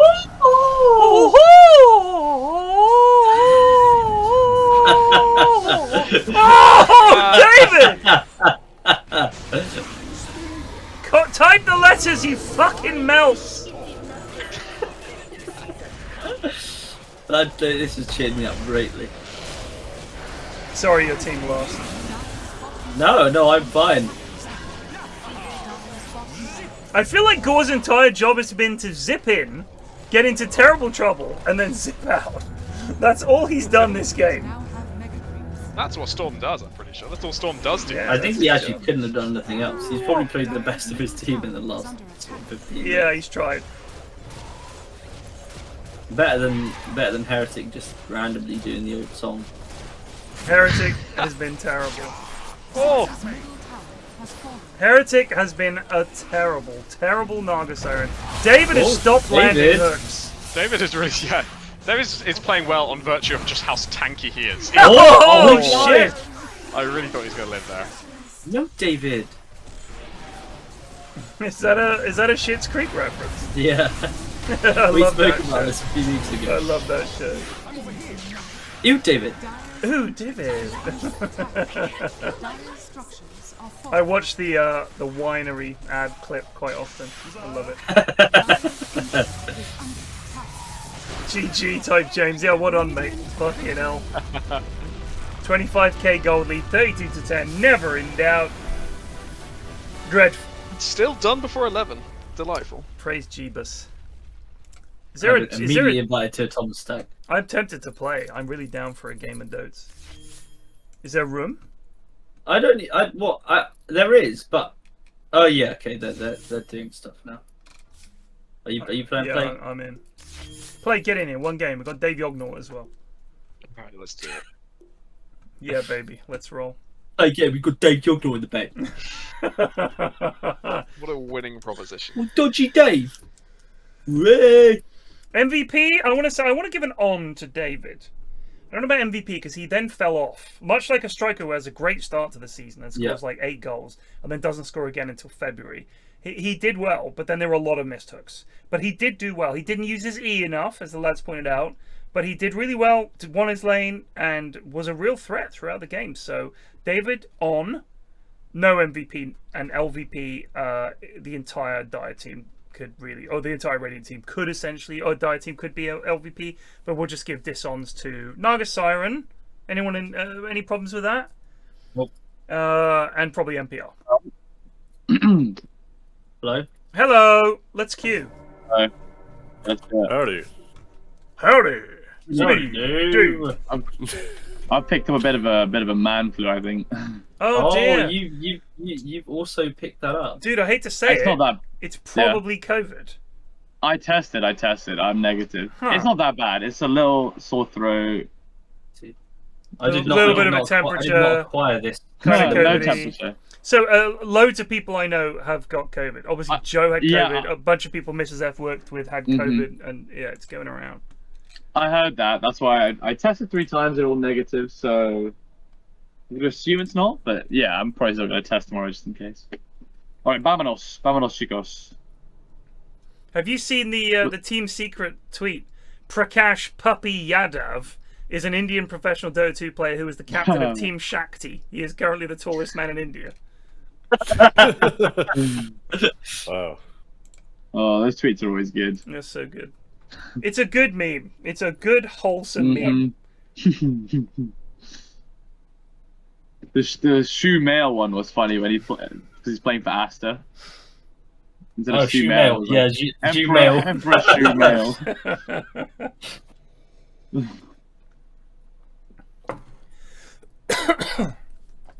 Was it a good in-house? Nope. No. Oh. No. The Goon PI games were I had those to watch in the background. Oh. And me and you are my team is playing tomorrow. Yeah. Yeah, my team is playing, and I think I'm also going to be casting. Yeah, I have that gig on Thursday as well. I've got the draft analysis into cast. Yeah. Dave, while I've got you here, I've got to ask, why did you feel the need to go carry in that game? It just sort of happened. Everyone sort of picked their positions. We had support players. I was either going to be going mid or 1, and I was just like, one's fine. So here's what I think the issue is that I would say 90% of the people that play on this Discord, the Goons, want to play 5 or 4. And I think we need some big voices to step up and say, no, you're one of the better players. You need to start learning to play 3 and mid and 1. Like, you have to do that. Don't be afraid. Dave's not afraid. He played 1 and it was terrible. You guys can do it too. You guys can fucking step up and do that too. Don't fucking throw Dave under the bus and say, oh, no, I can't play mid. Fucking do it. If I can do it, you can do it. That wasn't that bad. We had a couple of first-timers on the team as well. Yeah, it happens. So no worries at all. No worries. It happens. You're right as well, because it's not even, I think, that big of a skill issue, especially if you want to be a really good support. Like, there's a huge skill gap in that as well that needs to be covered, but people just think, oh, I won't be blamed as much if I'm the support. It's like, yeah, but actually, like, having a good, there's still you can still be a bad support. There's a lot of them. Yeah. Ashford, I told Super we had to do the whole cast tomorrow. Yeah, I know. You guys are casting Nice. tomorrow? Yeah. Yeah, Super. We're gonna pretend to be like American MLS casters, like the people, because we've been watching a lot of the Messi videos, and they're always like Messi, and it's Messi, Lionel Messi. Messi. The MLS videos fucking crack me up. They are so funny. So good, aren't they? It's the way they'll drop in terminology sometimes that is from American sport by mistake. You think these lads didn't train as football commentators. They're like, yeah, well, my first love is baseball, but the MLS is what I could get. Fly ball from Messi. Yeah, he's hit a home run there, guys. That got off for a And he's out. ball. He's out. That's 3 strikes. He's out, right? Right? What is this game? Also, quite like me and Shane, that was something me and Shane did at TI many years ago, probably TI 6 or 7. We went to a baseball game. We went to watch. Shane had never watched baseball before, so we went to watch the Mariners, who were fucking awful, lose at home to the Blue Jays. And then we went, as we were leaving. I've told this story before, but maybe some people haven't heard it.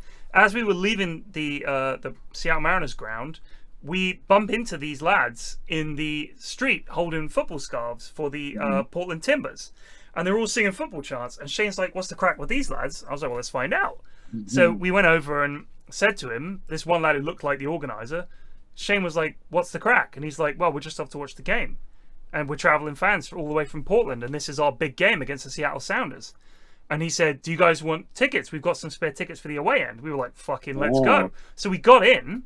And it was me, Shane, and Ulf, who is now apparently a big fucking deal at, I can't remember if it's at ESL or somewhere, but Ulf was like one of the Good Studio lads that James just had around the place, who James somehow is able to spot that someone's going to become a big deal later, and he's just a good talent spotter anyway. Ulf is there, and we went in, and we were fucking hammered from the baseball game, and we were drinking more at the football, and Shane says to me after like 20 minutes, this isn't like professional football. And I was like, no, it is. He's like, what are you talking about? He's like, I've seen Sunday League better than this. And I was like, yeah, some of these lads play for the national team. He's like, you got to be kidding. And it was the standard was abominable. Absolutely abominable. It was so bad. Half the players could not control the ball. Everyone was just running around like headless chickens. There was no kind of plan. And Seattle won. And the Timbers fans, to their credit, were fucking amazing. They had all these organized chants. There was like a sort of chant leader. They were like ultras and shit. Oh, it was amazing. I believe that we will win. All that shit. Defense. I'm just imagining like the players like don't know how to play and they're picking up the football and just like throwing it. It was so fucking funny. What are the roll straps? I'll go for it anywhere. I'll support you, Ashley. Plague is carrying. Dave? I'm happy wherever. Well, it looks like you're 5. 5, Dave. Posse 3, Ashy B. Mid Thomas, and I'll Funf. That's right, we chatted about it so much. Actually, no. Are you playing Rubik? 10 seconds. No, I was trying to ban it. What do I want to play? 5 seconds. I can lock this in. Oh, nice. There's no way it gets through. There's no way it gets through. That's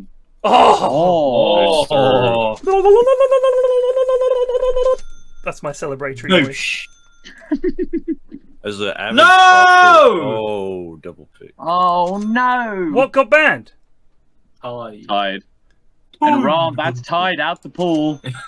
Brian, I don't know what to tell you. This is unprecedented.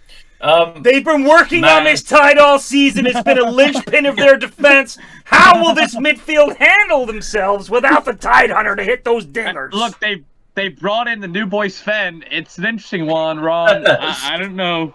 Is he gonna slot into this lineup in the 9 paws? He's playing cleanup hitter here. Meow.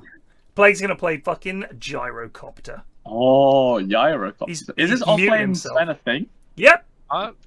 Yep. Shut up, Plague. Okay. It wins. That's what I'll say about it. It wins. I'm so happy to see profit in the meta again. It makes me very happy. I sprout, I click. I got some funky heroes. Funky heroes. They got like indeed. no lockdown for Dornolt. They've got I don't know. Weird team.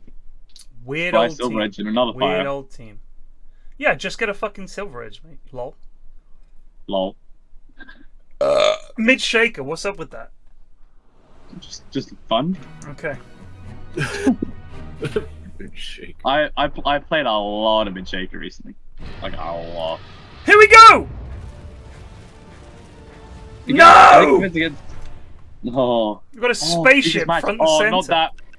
Not a 19-7-11 previous match loss. Oh no. That's sad. Saying. Prepare for battle. I think I might be against Necro, which is a tough matchup, but we'll see. I've drunk quite a bit of wine at this point. I'm off the cider. I'm trying to be off the cider full time now. Really? Yeah. Why? It's very fattening. I mean, I do rate wine. Whiskey and wine and gin and tonic with slimline tonic. I'm thinking. Oh, gin and tonic. Oh yeah. Gin and tonic. That's been my go-to sort of, long drink cocktail for some time.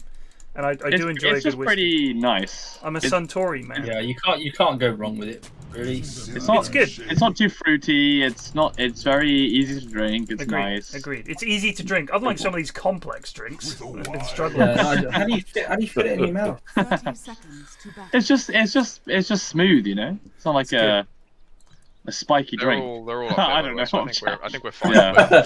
this is pretty much it. We have no idea. Oh shit! Dave Yognot You've been called out, Dave.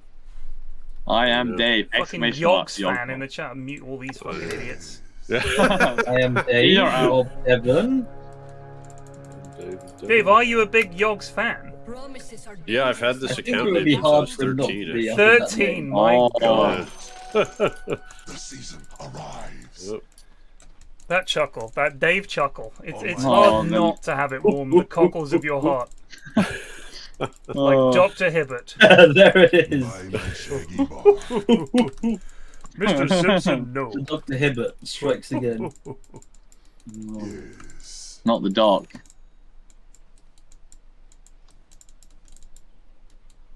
Through shady lanes. Bristleback. Bristleback. Uproot the foe.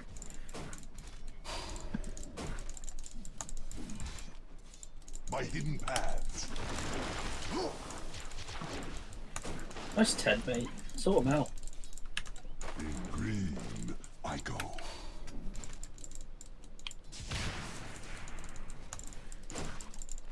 Leaving. Oh, you fancy it now, do ya? By my shaggy bark.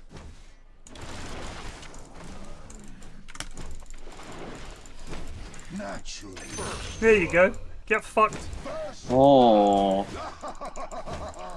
The old Already.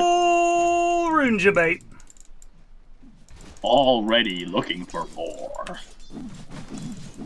In sylvan shade. What's the item to get here to really accelerate the lane? With a wild spirit. UCM. Probably Medallion of Courage. Yeah? Yeah.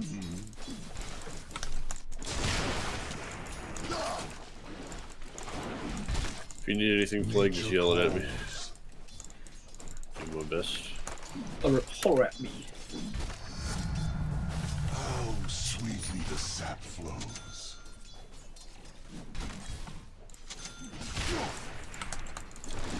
Give me that full next way. Don't worry about me. Yeah, come help me fight. Come help me fight, therefore. Yes. Inter Miami. So I go.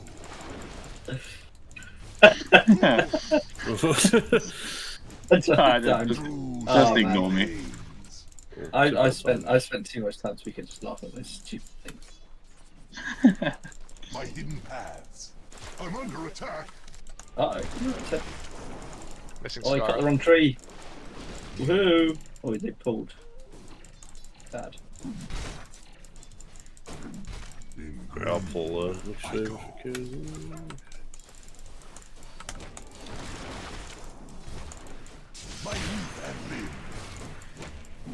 Fucking frostbite me one more time, you little bitch.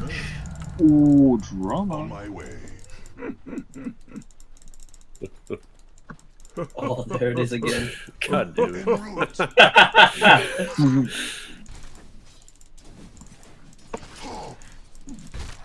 Not that long ago, I was hanging out with one of my girlfriend's friends who was drunk, and I laughed, and she's like, "Oh, we love your dad laugh. Do you know that? How much we love your dad laugh?" Well, sort him out to me. Fucking. You bleeding muck! Is Riley killed your work? Maggot. Yet, Dave? Oh, I might have killed myself. I have a medallion. My hidden paths. Oh my Shit, god, you're right. stop. So I go.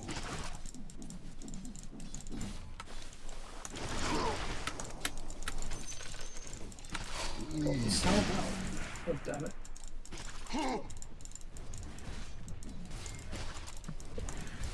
The wild is calling. No! Oh, God. So close. Shit! Right, I can rotate somewhere with the medallion if we want to get a kill. Okay, I'm gonna come and try and kill this Skyrath. I'm baiting. Oh. Radiant's turret has been killed. Trees.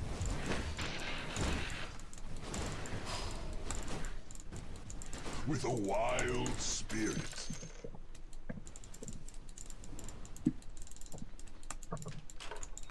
En route. This guy's really gonna get away here. Wait. He's gone north. Naturally. Back here, you greedy. He's trying to die to creeps. Dave! Watch.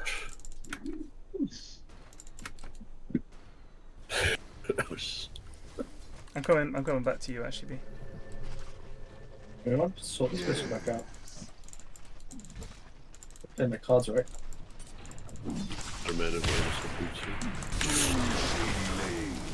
Oh, nice.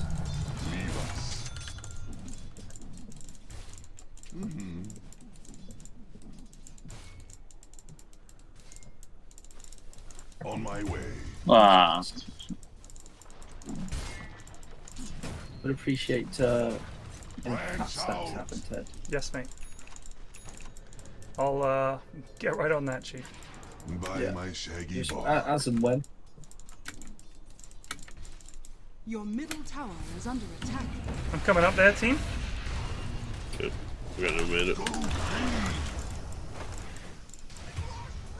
With a wild will.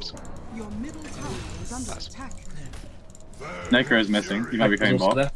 Oh, he's top. I'm coming in.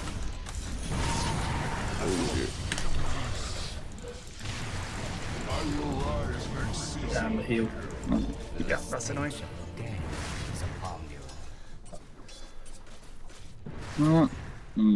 Did he use his ult on Necro? Yep. Who doesn't have stick? Yeah, he ulted me.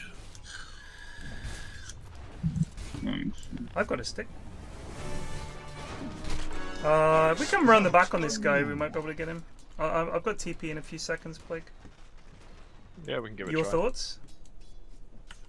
Give it a try. Right. You ready? They won't have TPs, yeah. Oh shit, the bed. He's juked you there. I'm under attack. So XP rune up. I'm not gonna catch up with him, sorry. Nature's wrath upon you. With a wild Heal. spirit. Tango. Oh shit, the brain rune. Yep.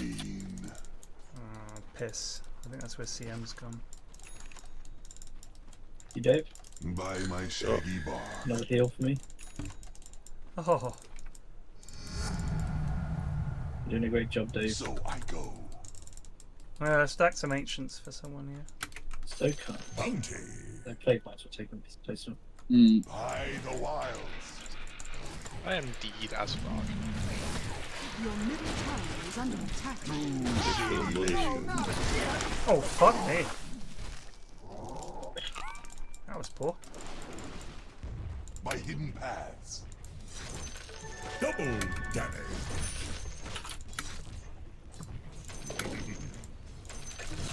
Very nice. Cool. Just yell and I can TP pretty much. Yeah, I had him. Dawn 6 now. Watch out for... Oh, I am getting ganked though by 2 jabronis. Oh, 3 jabronis. Okay, yep. That's a lot of jabronis. No. I'll be honest with you. I didn't think that Dawn was coming until I started TPing and then she turned up. Why are they tipping me? Right. What's the fucking beef here? You guys cool? Hopefully, yeah. I don't know who you are on a stream sniping. Because that's a little sus. Your middle tower is under attack. Ooh, the trash talk. Ooh. I can't even see what they're saying. They're coming top. They didn't say anything. No, you said. It was what you said. I want to fight them. I want to fight them. Yeah. We don't have rock yet, but we've got good bombs. Can we do anything? No. Nice. En route. Well, they all linked up. This fucking guy's dead. Nice. He doesn't have his ult. Yes, David! Nice. Boom. Nice. Alright, Tipping all of these cunts now. Ooh. Run. Are you getting a pie? What are you doing, Ashton? Like, just in general? Me, I'm building pretty much normal. This is stacked if Okay. anyone wants it up here. This would be a pretty incredible pipe. Just everyone build a BKB, please. Do I just get? Well. Do I turn this into a solar crest? Is that the thing? Yeah, probably. And I think if Ashton isn't building pipe, you're building pipe for us, Ted. This is stacked gyro. If Ashton's not building one, I'll build one now, I guess. Dawn's back top. You want the solar I get first? pipe first. No, pipe I get first? Pipe Okay, first, pipe yeah. first. In green, I go.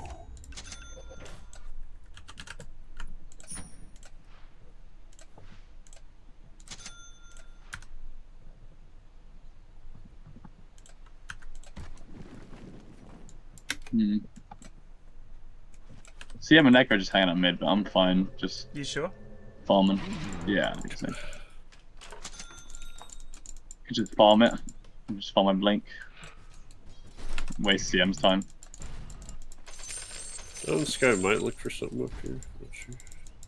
In sylvan shade. CM's good. Maybe just sitting there. So.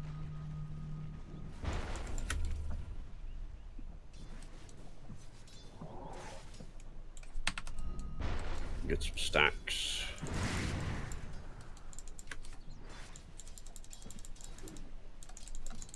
By hidden paths. I am possibly dead. There's many mutations. With a wild spirit.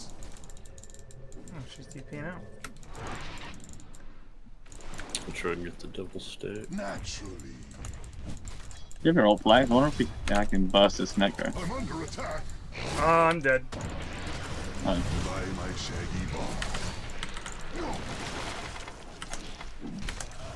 The sacred Go CM, can we go? Skyrath has unfortunately owned me.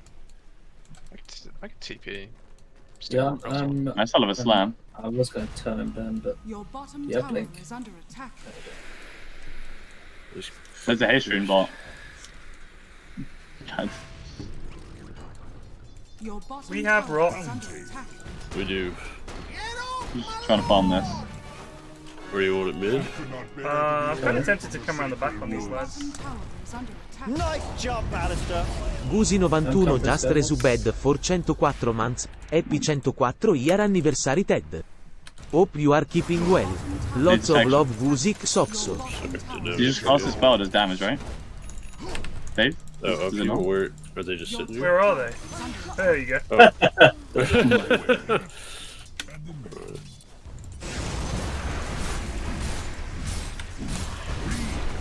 Your bottom tower is under attack. Radiant structures are fortified. Your bottom tower is under attack. The enemy's middle tower has fallen. Careful, Thomas. Yeah. Do we have any way to deal with this Dawn, maybe? We used all of our spells. We can still got I've got a blink flying out. Would it be worth me dropping rock on Dawn?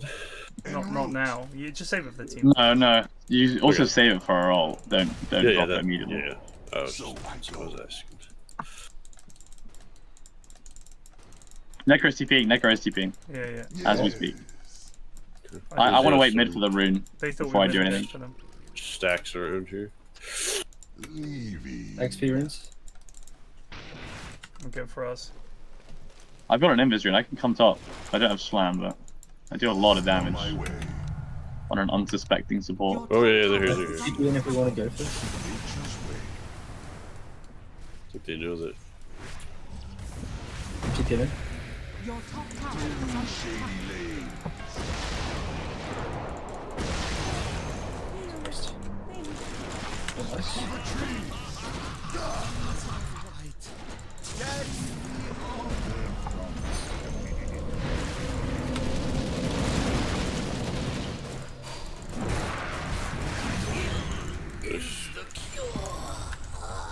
Do you have any mana booties? No, sir, but I can give you these. Come here. I already used them. Come here. Oh, thank you. Radiant structures are fortified.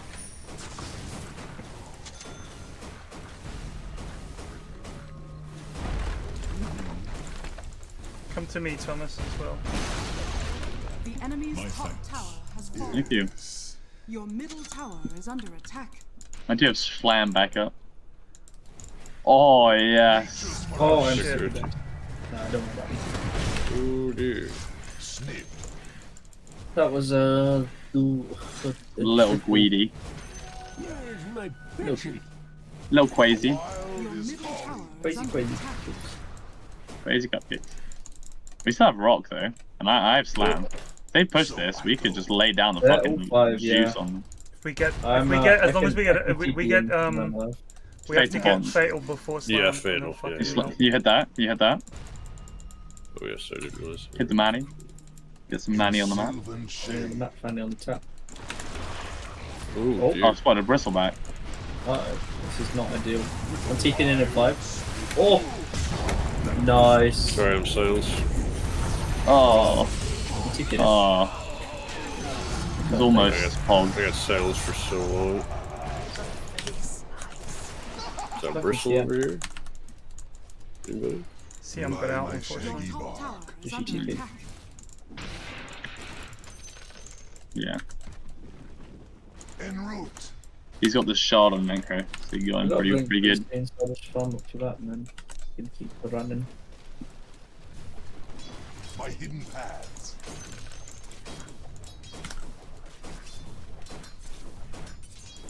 Branch out.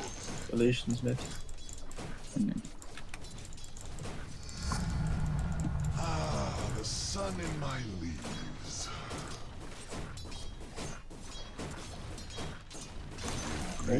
Activity in the area. Close to pipe. A minute ago. Probably bristle. Yeah. There's a dawn there. Why is a lady there? Yeah, she's super. By my shaggy bark.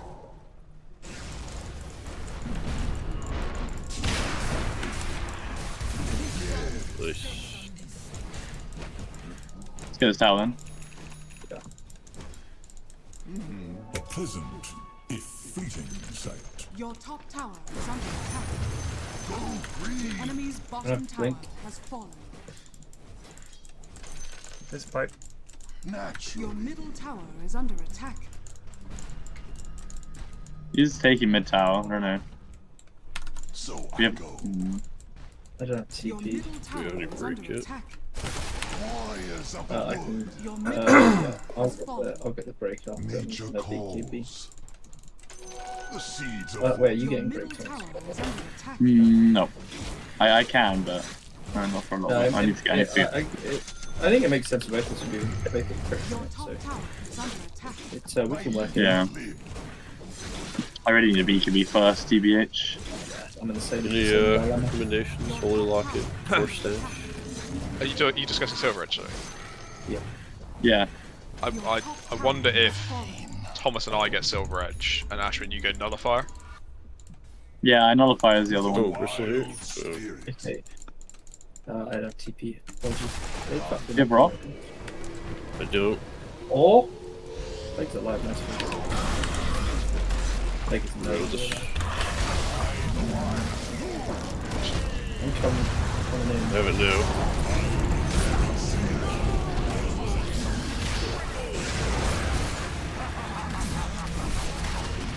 Oh, Damn. what These what guys- just happened? Got his Ags with the new E. I see. Oh, I see. Yeah. Yes, Thomas. Just. No. Oh, Rampage. wow. Yeah, he's got Okay. eggs. He's got eggs. It's He's a thing. forcefully ejected quills, and they do a lot of Alright, damage. we need to kill that man promptly.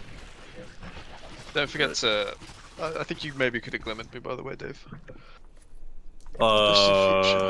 Yeah. Yeah, I did. I might have glimmered myself. Yeah. Sounds about right. Sorry about that. I thought you got out of there. I'm trying. No, bro. Your top I mean, I'm up So I to got try and kill him. It's Top. still up here. He's low, actually. I'm up in 7. Oh, there's the Glimmer Man behind him. Careful. Get in. No. Oh.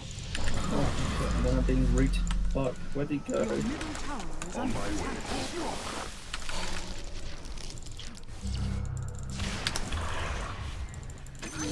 I'm gutted we didn't get that kill. Yeah, unfortunately.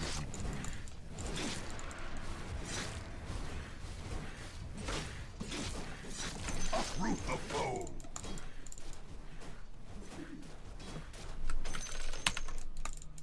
In sylvan shade.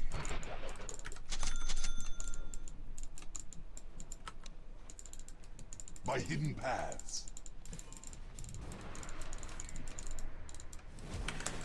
With me. Your Experience. middle tower is under attack. Yeah. Try for those this time, Ted. Yeah, I'm gonna go for it. I'll just take a cutting.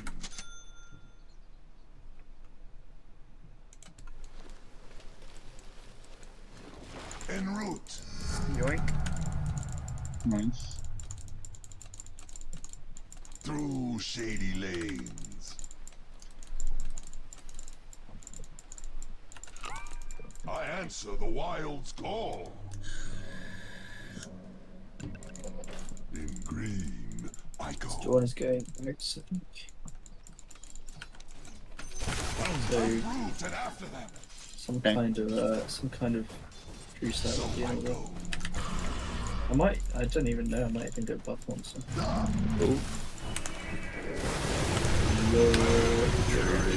Oh, there's 4 of them now. Don't go there! Don't go there! Dawn I'm on not, CM I'm not. to kill our Yep, They did use the pause for profit. Yeah. We will fucking take that every day of the week. What do I get next? wrong. I've got Solar Crest, Pipe. Someone comes a bit Silver Edge? Have you got the Solar Crest, right? Mm-hmm. Yeah. Or Mr. Earthshaker. Oh yeah, oh lord.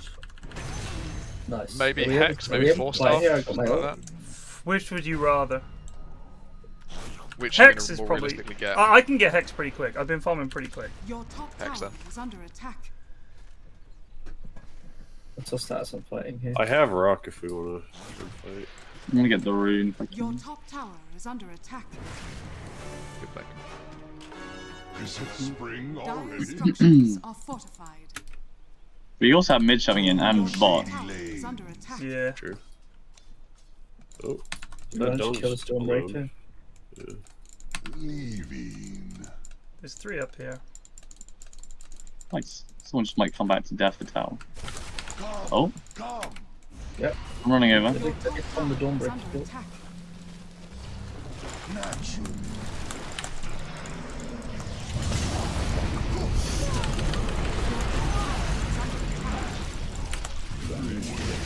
I can't make it to the swipe, sorry.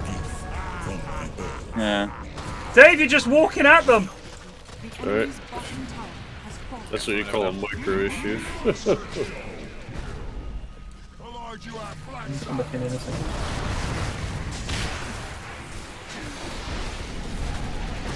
Excellent. Yeah, Bristle's crap. No, it's out.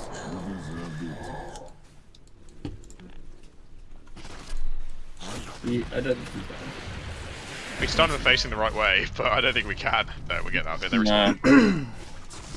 He's got Bloodstorm. Does anyone need any help getting up? No, not good. That's all he needs. He just does that. He bloodstones and does his sideways shit, and that's that. Thomas? This is. I'll be dead. That was unbelievably greedy, sir. I didn't think he knew I was there. I guess I vision. I think he just ran around hoping to find someone, and he did. Yes. Yeah, I counted my blink. Actually, just insta-TP. I did well. I thought. Yeah, I'm done. I just thought if he got one on me, I could just TP, but Just stay I back guess there. Dawn.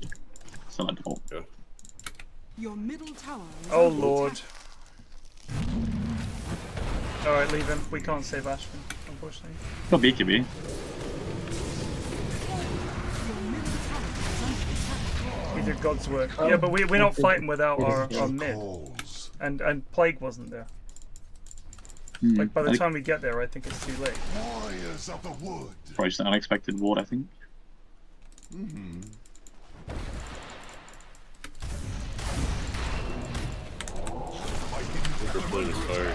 I do have Slam in 5. I'm dead. Unless I get help. You glim him? Just glim him. No. Sorry, not gonna bother doing that. I wasn't close enough, sorry. You ran away. You I did run away. I ran away and I wasn't close. I do have Slam with BKB. Okay, there. I don't know how we feel about. Oh no. I'm up in 10. That's cool. Yeah, you need to be very careful. Next is about to ult Dave. In action. Sprint to action. Can you glow me? And he fucking hit me. Oh no, Plague. Oh, oh boy, this bristle does a lot of damage. Yeah, Holy he does. fuck. yeah, we need a tiny bit more time for the break. Yeah. Your middle tower is under attack. When's your ulti BKB up? 15 seconds. Okay. You're gonna give it to us.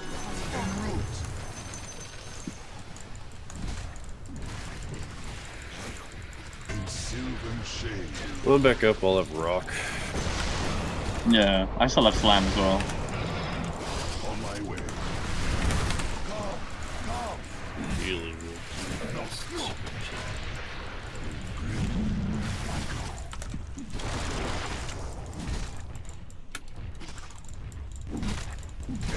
Maybe we can do with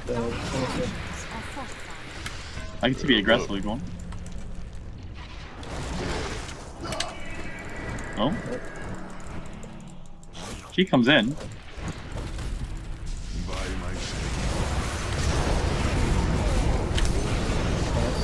I need a glimmer. Dave, please, man. I hit it, man. I don't understand. I hit it. It's on a little late. Okay. Yeah. Trying to kill Sky. Oh, he's so low. Got the Sky. Oh my lord. It's insane! Yeah, no. Tim is just fucking insane. The amount of damage it's doing. Okay. GG. We're still winnable. Unbelievably so, it is still winnable. Because we're only losing 1 set of racks. Unless they go through it, in which case, indeed, we're fucked. Yeah. Well, they're taking buildings instead. The output in the heal is insane. Yeah, I got a big slam. I just didn't. I don't know. Didn't do enough damage. I fatal bond Rock. He just heals. It doesn't matter. Yeah. He won't heal when I break. Do we glyph? We'll have to, yeah. Oh, we should survive. See, another day.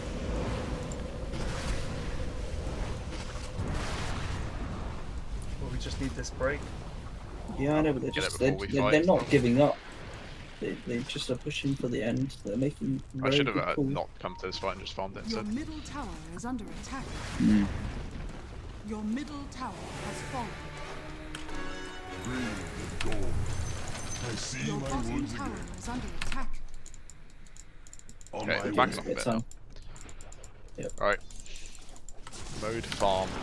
Your bottom tower is under attack. They're gonna get Roche on him and we never kill him. Kind of true. My hidden They're just gonna keep going, dude. We've got loads. Yeah. Get him without break. It's a simple factor only. Your bottom tower is under attack. attack. Your bottom tower is under attack. Just keep him farming. Yeah, I don't think it matters if we lose.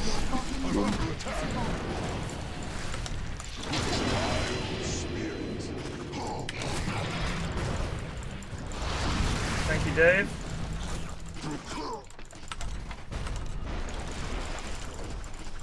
Your bottom barracks has fallen. Your bottom barracks are under attack.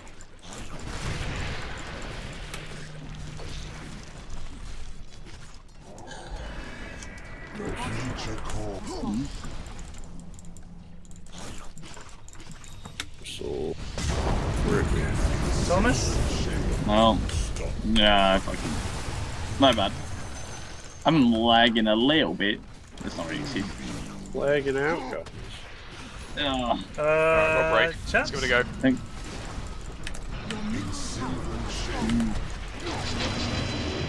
You ready?